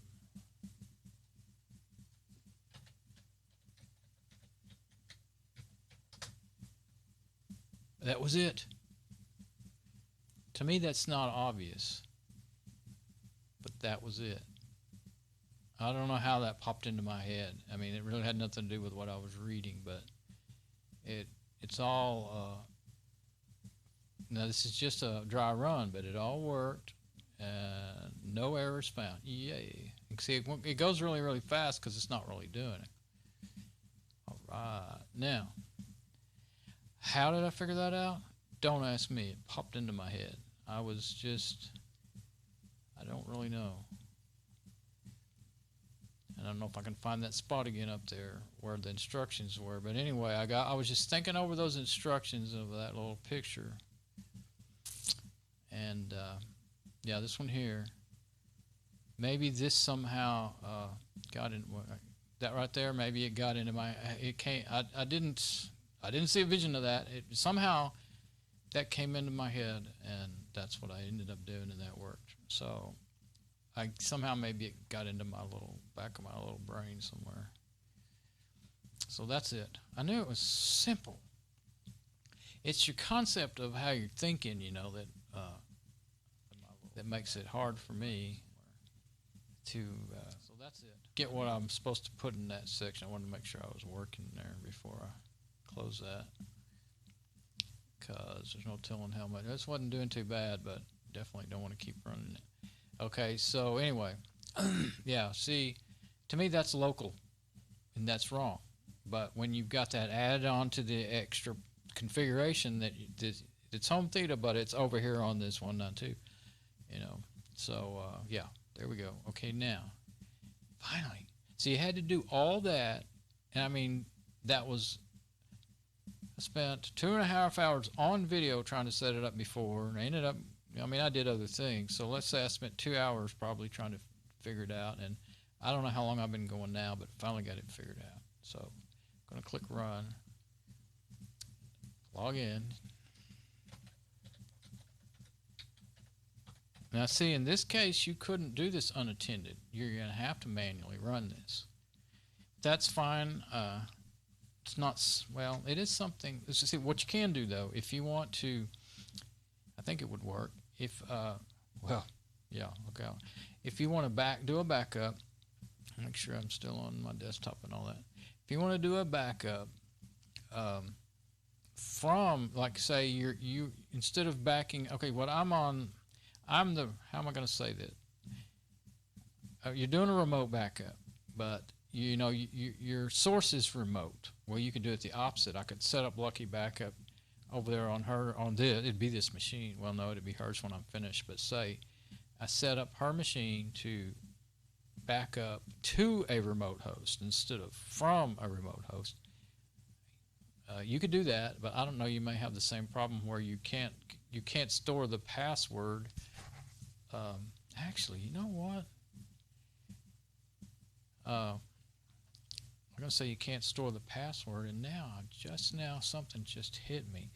Maybe if I would have typed, what I'm thinking, I don't know. I'll just have to try it to see. I'm going in circles. if you can make it set up to where it works without having to stop and type in the password so that it could run automatically. That's what I'm trying to say, and it just hit me. So if I would have typed her login password in there where it said password, typed it in there twice, to make sure it's right and all that, would that go ahead and do it without me having to type it in? Maybe that's what that difference is whether you type in the password or not. Now I want to try that. I'll say I need to write that down. Of course, I'd never find my sticky note again, but I'm making a video. Okay, Don, remember this. Next time you try to do a remote backup, either direction, try putting your password in your RSA key, the password of the machine you're on, and maybe it will run without having to type in any password, and you could have it run automatically at any time. Because that's, what, I was wanting to do that before, and I guess I don't think I ever got it to work. I bet that's why I've never been doing it, because like I said, I've used Lucky Backup for years and years now, but I've always just ended up doing it on the local machine. And if I do, from what I can't remember for sure, but I don't really remember. Because if I had got one to automatically back up from or to a remote host without having to type in a password or anything, I would have left it set up and just let it run all the time. But I've never done it, and I think maybe that's why, because I never could quite figure out how to do it. Because for me, it was hard to remember, to get it going again. I've done it before a couple of times over the years, and there's probably at least one remote backup set up in that my old Fedora 14 system that would work as long as I change the IP addresses to the right machines, because that's all going to be different now. But routers have been changed. If you have host names, if you use host names C, it'll always be the same as long as you're on, you're on this, as long as you got the same host names. But I had one problem in my Fedora 14. I gave it too long of a host name, and it won't show up in the routers. They can't. After they get so many characters, it just says unknown host. So it always shows up as unknown host. So that one doesn't work anyway. But as long as you keep them with, I don't know how many characters it is, 5, 7, 10 characters, keep them below that. I named it Red Black Biostar. Well, that's too long. All the rest of them, since I ran into that, and that's for the routers. It's not Windows networking or any of that. It's actually, I think Windows networking can show those long host names just fine, no problem. And I think they'll show up with a lot of other Linux networking too, like NFS or whatever. I think they will. But in your routers, I guess, but since there's an embedded operating system with a lot less space to work with, they'll just cut it off, and they'll just you'll see in every single router I've got, it'll just say unknown host. So. But all the rest of them, like the ASRock, it shows up. And so if you used your host name, you have to set it all up right in the machine to first place. Give it the host name and everything. When you build a machine or at some point, then you can like if I could have put the host name ASRock. I could have put ASRock. Well, actually, it'd be the opposite. Theta's Hot Rod PC. That's probably too long. I can't remember. So yeah, if you make your host names within the parameters that routers can use and all that, then you could use host names. And then if your IP address is changed, it wouldn't matter, and your remote backups wouldn't be broke. But as soon as you get them working. But yeah, see, it's working away, and I don't know how long it'll take. I think it took an hour and a half or maybe 2 hours with Filezilla. Lucky Backup, I don't know if it'll be any faster than that, but definitely once I get it going, I like it better because it won't be changing my file names, number one. Number two, I can watch and see how well it's looking, what's going on. See, I can like what I normally do is, well, I don't normally do that. My automatic backups I don't pay attention to, but if it's a new backup like this, I will kind of glance up there, see where it's going and what files it's doing. Thunderbird right now, .thunderbird. It's actually was a backup of Thunderbird, I just realized. So I can see where it's at and how it's going, and of course there's an elapsed time. That's elapsed time, 6 minutes. It doesn't give you an estimate of when it's going to be finished. If it did, it would probably be very wrong. And you'll see all the errors in there. They'll show up in red text if there is any. There probably won't be any because there wasn't any in the trial run, in the dry run, I mean. And a funny thing about Lucky Backup, it'll get up to 50% pretty quick, and it'll go up 60, a little slower, and then when it gets to 90%, generally that will take just as long to get from 90 to 100 as it did to get from 0 to 90. I don't know why. It's just what's the, why? But it almost happens almost every time, and whether that's 10 minutes or it's a couple 3 to 4 hours. I mean, some of my big backups on my old Fedora 14 system, when I would back up a whole system on one of those hard drives, it might take 3 hours. I've had them take 3 or 4 hours before. I've set up some that were so big that I let them run overnight, and they still weren't finished, and I canceled them and deleted all the files because I didn't have enough room for that. I have enough room to back up pretty much everything I got, but some of my older stuff that are in that Fedora 14 on those hard drives, I decided, I fill up this new drive with that old stuff. I've got it backed up in there, and I never hardly ever turn on the system, so there's not a lot of likelihood of it getting, lost and damaged. It is plugged in. If we had a super bad, electrical storm, we could lose stuff that way. But okay, now I'm happy. I did it. Wow. I really had just about decided I wasn't going to be able to do it. If I could just, if I could remember everything I've learned and done before, I'd be a super genius. But, boy, I can't. Now I'm trying to remember how to make sure. I was thinking I want to close some of these extra apps I don't need. There should be. There it is. Yeah. See, there's my new folder.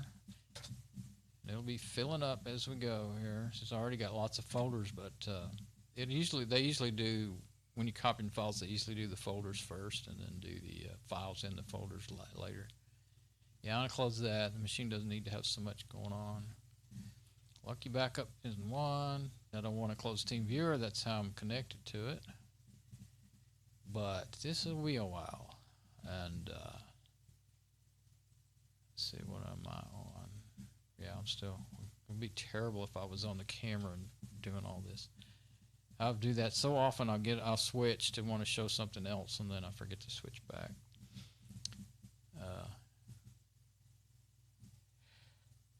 Of course, I'm not going to sit here and do a live video of watching this backup run, and I think I'm just going to let it run. I don't think there's other things I could try and work on, but I don't want to overwork.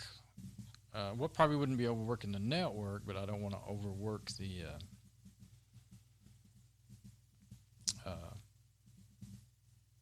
machine. Like, for instance, if I'll get over here, and before I go, I'm going to look at this. Okay, update, check for updates. Of course, it's telling me to have updates. I don't want to run the updates right now, so I won't do that. But I need to get back to that because there was a SC Linux security alert the last time I tried to run it. When it asked me for the password, the root password in order to go ahead and do the updates in the GUI there, Dragora, it popped up a SC Linux security alert. SC Linux. That stands for Security Linux. I don't know how many of those control apps I have on here, but there are some GUI apps for like changing the settings and stuff. But it's a good program. It's a good security program, but it's also really complicated. You think that? I think that you might not think that was complicated. You might think I'm a doofus, but I think that this is like. Setting up that Lucky Backup was simple, easy compared to trying to change the parameters correctly in this Security Linux. Well, I'll go ahead and hit the troubleshoot button. It'll show. I think it'll show that last one. Oh no, it's not showing the last one. I'll have to let it happen again. It's not. It doesn't show the last alert. I thought they always stayed in there. Okay, so yeah, there's no alert. So if it happens again, then of course an update could fix that too. I think I didn't get my updates to work. So what I had done is I decided that it had crashed and it wasn't going to update. So I opened up the terminal and started running updates, and then it hung up, said it was waiting on another program, which would have been that GUI update program. So I left it alone until I was sure that it was all done. It did finish. It finally ended up in saying, what did it say? I don't know if I saved that. Yeah, I might have saved a text file of that. I wanted to, I probably did so that I could tell, go back and tell what happened. So I'll get in my documents folder here and see.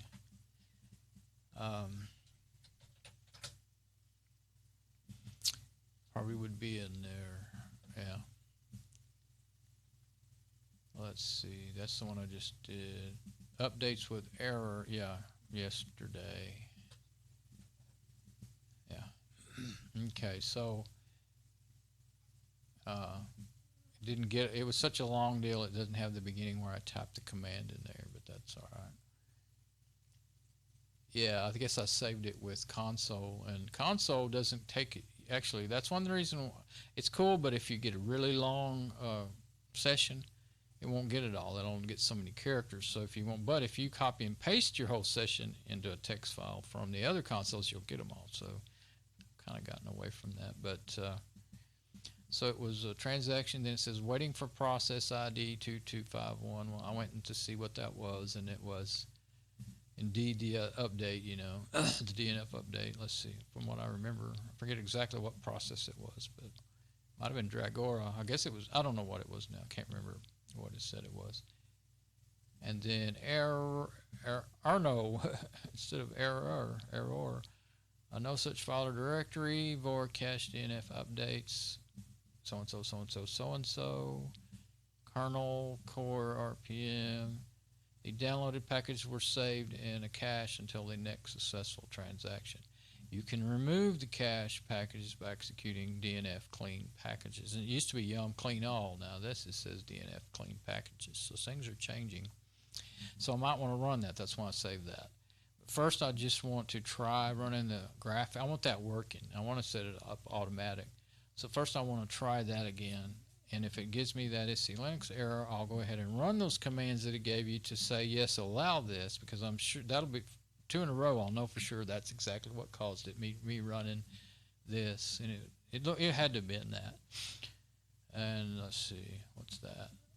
That's when I ran my install script, yeah. And that's from today when I did made my RSA keys. Okay, so I think let's get out of there. Okay, so that's what I'm going to go back to probably next, and after everything is successfully backed up, and yeah, after everything's successfully backed up, then let's just stay right there, because I don't plan on really going and doing a bunch of other work, because I don't want to overwork this. It's only a dual core with 2 gig of RAM, so it can be overworked. As you can see, though, if you might notice, it hasn't given me any trouble. I'm even running it on remote desktop, so any lagging is really just the desktop lagging, not the machine. And it's just running good. I had for Firefox, which is a heavy hitter. Crusader can sometimes use it a lot too, and all the other things I was doing, opening, closing things, and Lucky Backup. It's only a heavy hitter while it's backing up. Yeah, let's see. That reminds me. It's got me. This TeamViewer being over here in the last one makes me go, oh, that's in the way, because that's where I like to open up my. I don't have to be that way though. Just the way I like to do it. Okay, let's see. That task manager. I'm going to open up task manager, and let's just see if we can see. It's by memory, is it? I think that it's not labeled like all the rest of them, and it's really hard to understand for me. But the ones that are yellow, I think are the ones that are rsync. That'd be Lucky Backup. Actually, I don't know. Yeah, there we go. See, I typed in Lucky, and I got Lucky Backup, rsync, two instances of rsync. That's what Lucky Backup is, a GUI interface for rsync, a command line file syncing program. So it's jumping around, but 1 gigabyte, BSZ, and RSS. Those are two. I think VSZ is like the local memory, and the RSS is shared memory. I figured that out by looking up here. Yeah, virtual bytes, private bytes, and see, it doesn't even say memory, so it's really like you're supposed to be a Linux guru or something to understand this program, which is kind of strange that it would be in. It's just a lightweight, GUI desktop, but why it would have something odd like that in there? But I've never seen that ever. And I only use XFCE on machines that just can't handle, mate, the one I really like. I'll keep clicking on that. I was really meaning to click on that. See, let's go over here into my Fedora 23 machine. This is what it's like in the KDE version of it.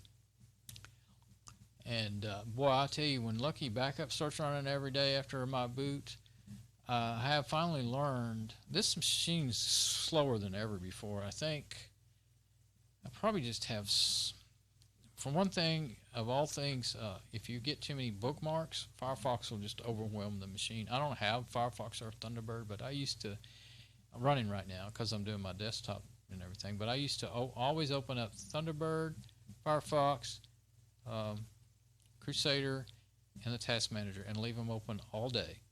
I never would have to shut them down.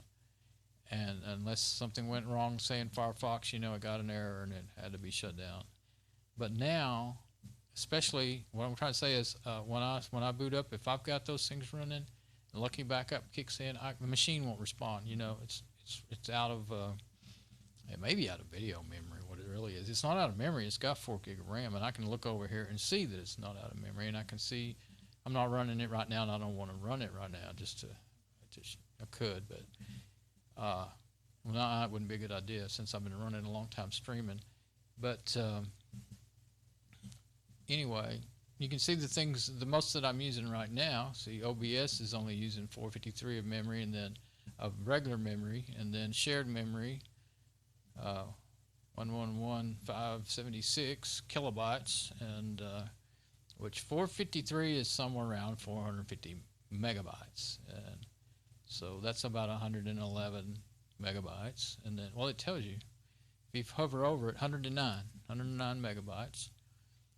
And that is 442. So it's a little less, in megabytes than it looks like in kilobytes if you're just trying to round it off there. Crusader's doing fine right now. If you get it working hard, it's only using 43 megabytes. Is that Crusader? Yeah, I've got it on Crusader. TeamViewer is using 325 megabytes. And so, and then all the other little things here and there. But so I'm doing good. And OBS is using the most CPU. Now, if I start opening up that's why I don't want to open up a bunch of other stuff.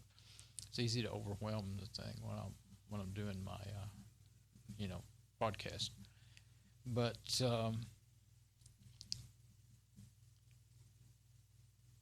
and it's a quad core with 4 gig of RAM. Well, this is a dual core. The ASRock is a dual core with 2 gig of RAM. So all going around in circles just to say that. The other work that I want to get done, I'm just going to wait until all those other things I was talking about. And then what else do I have to do? I have to add a username for my mom. And it's not too hard to do that. You can do that in the GUI. And I'll have to... once I get all these files copied over to this backup drive, then I can just, I want to get her profile.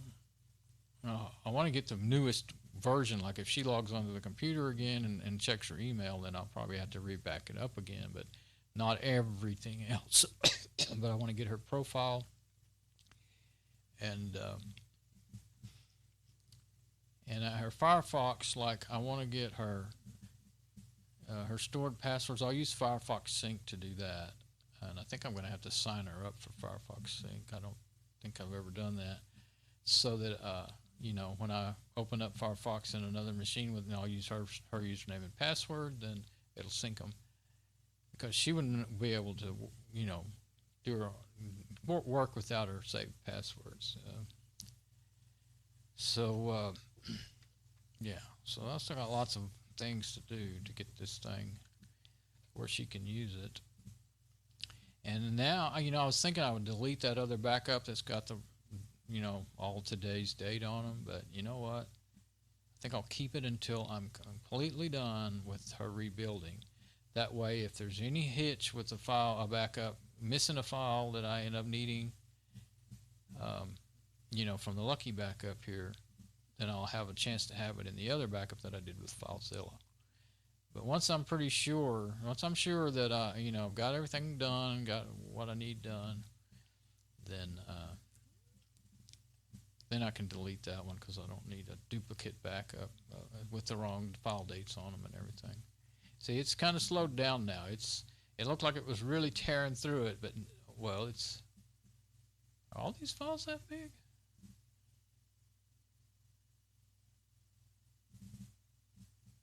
There's not that many files that are 3 gigabytes. I think it's just telling this file is, or maybe that's how many gigabytes is transferred already so far. I think that may be what it is. I don't know. That looks a little different than what I'm used to seeing. So I don't sit and watch it very often anymore. I used to, just to learn how it worked. But yeah, I was fixing to click on Crusader and go see the house, but I already showed that it's already made the theta directory. I'll do it anyway. It's already made the theta directory, and it's the second theta directory. I renamed the first one so that I wouldn't, you know, override anything or anything. But yeah, this is the one with all the dates the same, and this is one that's being made now. And let's see, Yum. Why is there a Yum folder in there? It's empty right now. Webcam pictures, that's empty right now. I noticed there was a bunch of empty directories. See, it's still working, so a lot of these are just the directories and they haven't got any files copied over yet. Most of them. Maybe if I go down to the oldest ones copied. Well, actually, that's the real dates. And by the way, see all the dates flying by there? Those are all the original dates. Uh-oh. I think I just clicked on a file instead of a folder. Better quit jacking around in there. I did. Bash log out. I'm gonna quit jacking around in there. I could have heard something maybe. Probably. Well, you never know. If it's already been copied once and I accidentally deleted it or something, you know, that could be a problem. Have to run the whole backup again or something. If you're running your backup every day, you know, it doesn't matter if you accidentally deleted a backup file. Probably, as long as it's still on the main machine. But if you're just doing a one-time backup, you better stay the heck away from checking it up. Matter of fact, you know, like I was staying on this window so that I could see what's going on. But I think I will get off of that window so that I can't accidentally lots of times I use right-click a lot, you know, on things. And where's that team viewer? There it is. That's one kind of good reason to have it minimized. But right-click and slip by accident and hit delete or cancel or something. So. You never know what shows up in your right click and when you're unless you use it a lot. You know, in each and every app it will have different things in your right click menu. But yeah, see, there's a little icon that'll always show up when Lucky Backup's running, and that's all I ever see. It doesn't bring up the program when it's run automatically unless you click on that icon. Then it'll bring it up and you can see what it's doing. But yeah, it's I already opened up the test manager thing. Yeah, there's not a, well, I might just go ahead and install the whole KDE desktop so that I can have the KDE system monitor and some of the, well, like I want to be able to do, I can't open up Crusader in root mode. Yeah, I'll probably go ahead and install the full KDE desktop, I think. Don't think it will. I didn't want to do that at first because I was afraid it would hurt the performance on this machine. You know, I was afraid there'd be things running in the background, but can't really think of anything that would actually run in the background of XFCE that belongs to KDE. It does happen some with Mate, like KDE Wallet and a few other things. Let me get over here on my regular machine. let's see. So if I go into, for instance, startup items, this is on my Fedora 23 now. I think it's up in here. Yeah, startup applications. Can I make this a little bigger? It didn't help. I hate when you can't do that. Okay, so I'll just do it that way. See the blue man, that's for Bluetooth. Well, there's no Bluetooth adapter on this machine.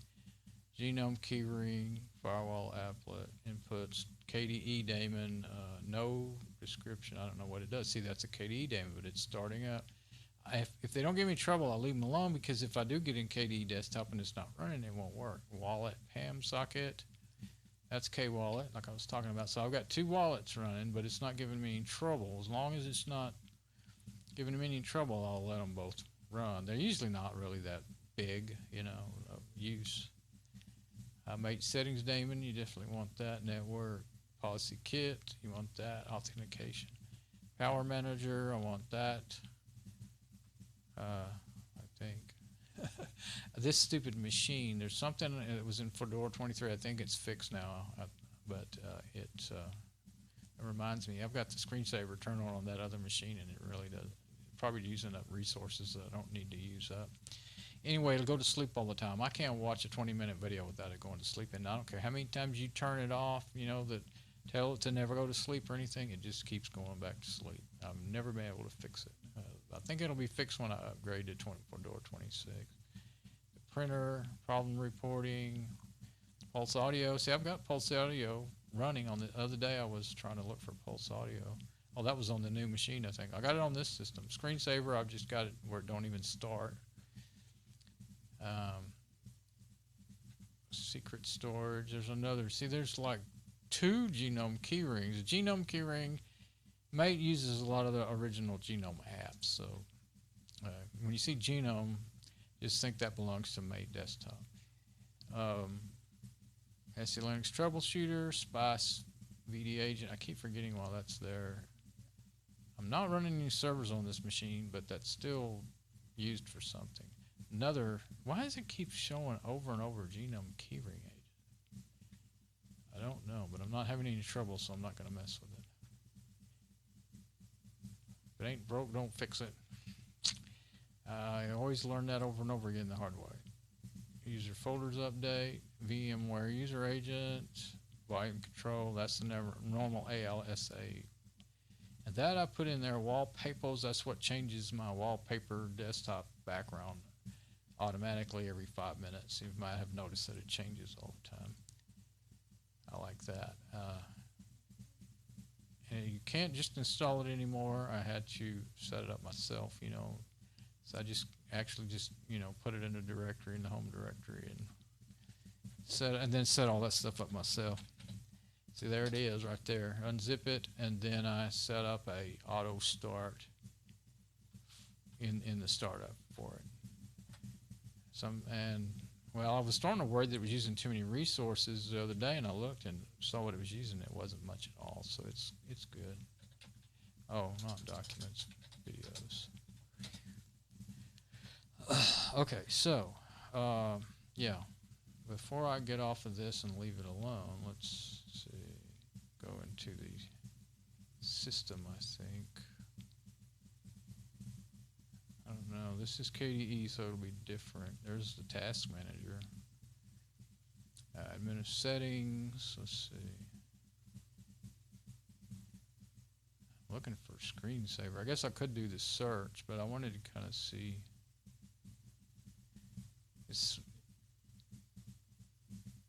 Yeah, I guess I'll use a search. My eyes are really tired again. I think this is definitely my last. See, there's 2 of them. That's why I was worried about it. Okay, power management. That way I'll find out which one. Yeah. That way I should be able to find out which one is the default and which one it is that's coming on. Status notification system.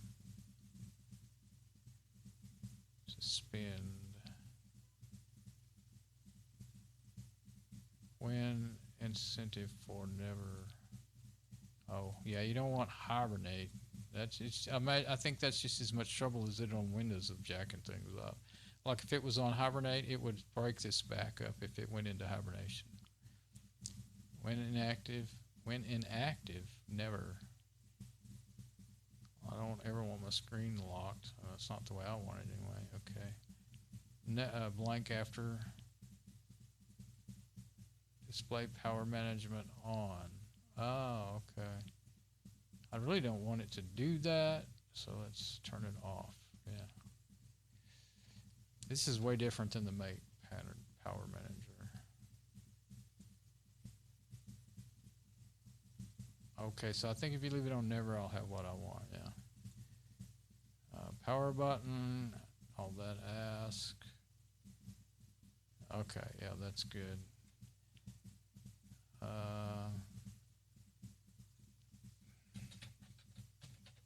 Okay, there's two screensavers. I really don't want, I think they're fun and I like them, but they also use up quite a bit of resources. Well, that's weird. I wonder what that ruler is going to do. They're going to let me. Oh, that says screen ruler. Oh, how do you get out of that? It didn't say screensaver, it said screen ruler. Quit. How funny. Well, that could be useful if you're, I don't know, editing images and you needed to.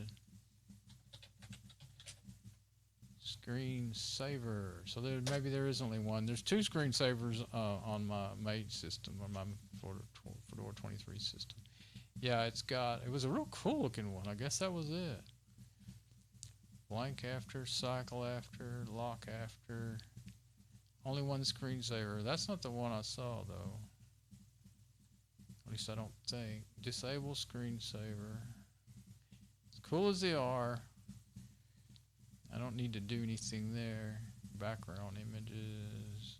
Fedora release. Okay. Text file. I haven't changed any of that. Yeah. Power management. Okay. Yeah. Fade to black when blanking. That's fine. Now let's make sure. Okay. Now the settings you can't do because it's got it off. Okay. I think that's exactly what I want now. Let's see. I think I'll hit quit because that should quit the screensaver and it won't be running on me. Yeah, I saw it every time I've gotten off this machine for a while and came back, the screensaver was running.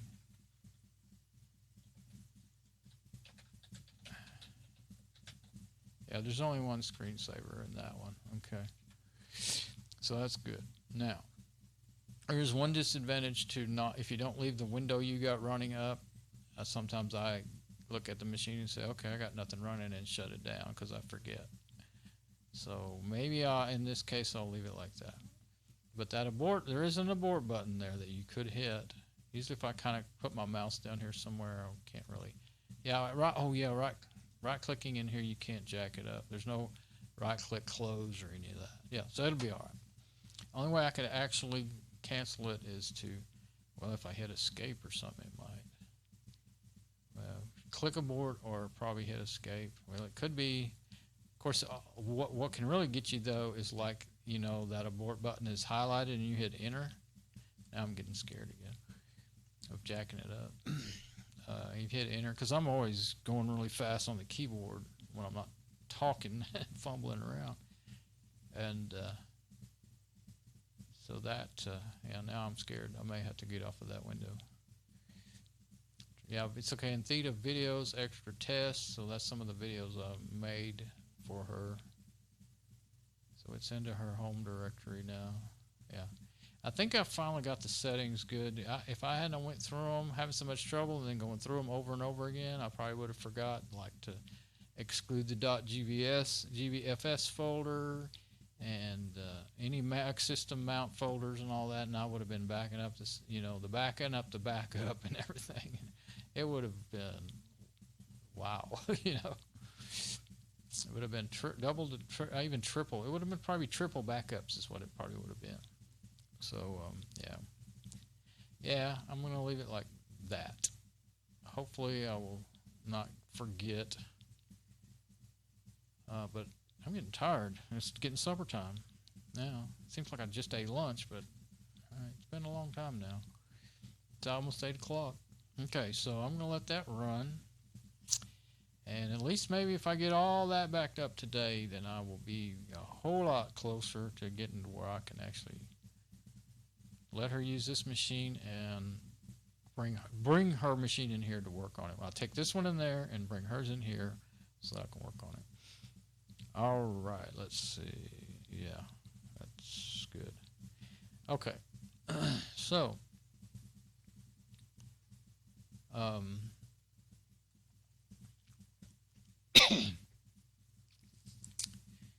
there we go. I actually did succeed. I really just did not. Even though I thought, well, I might come back and try it again after the first 3 hours, trying to get that Lucky backup to work. I thought, man, I'm too confused about that. And I thought, well, maybe I'll just stick with that Filezilla backup. And then when I saw exactly what I did not want, and that's all the files having today's date, then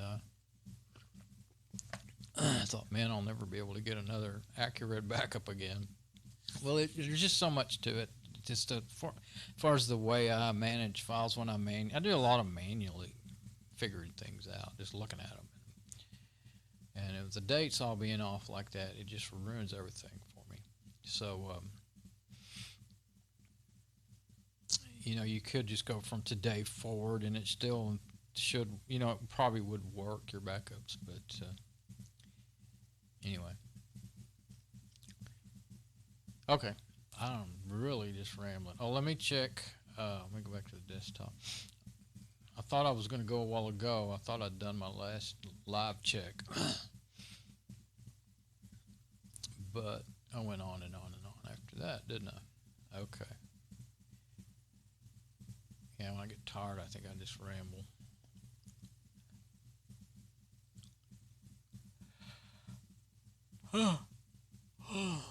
Okay. We're good. Still got a good stream. You're running your backup every. Yeah, when I get tired, I think I just ramble. Okay. Yeah. Now see, there's not. It doesn't show anybody watching. So I guess there was somebody watching. Good. Yeah, it doesn't show me when I go on here to check this. It probably would if I went to my actual home, page and clicked on it that way. But yeah, okay. So it doesn't. So I guess there was somebody watching. Yeah. Okay. So it doesn't show me. Good. I'm still not sure though. Like when I go back to look at the video to rename it and all that junk, if it's counting that as a view or not. Haven't figured that out yet. But anyway, I'm gonna go and come back with the next step of working on the ASRock. Probably be the next thing I make a video of. Okay, this is Don. See you later. Bye-bye.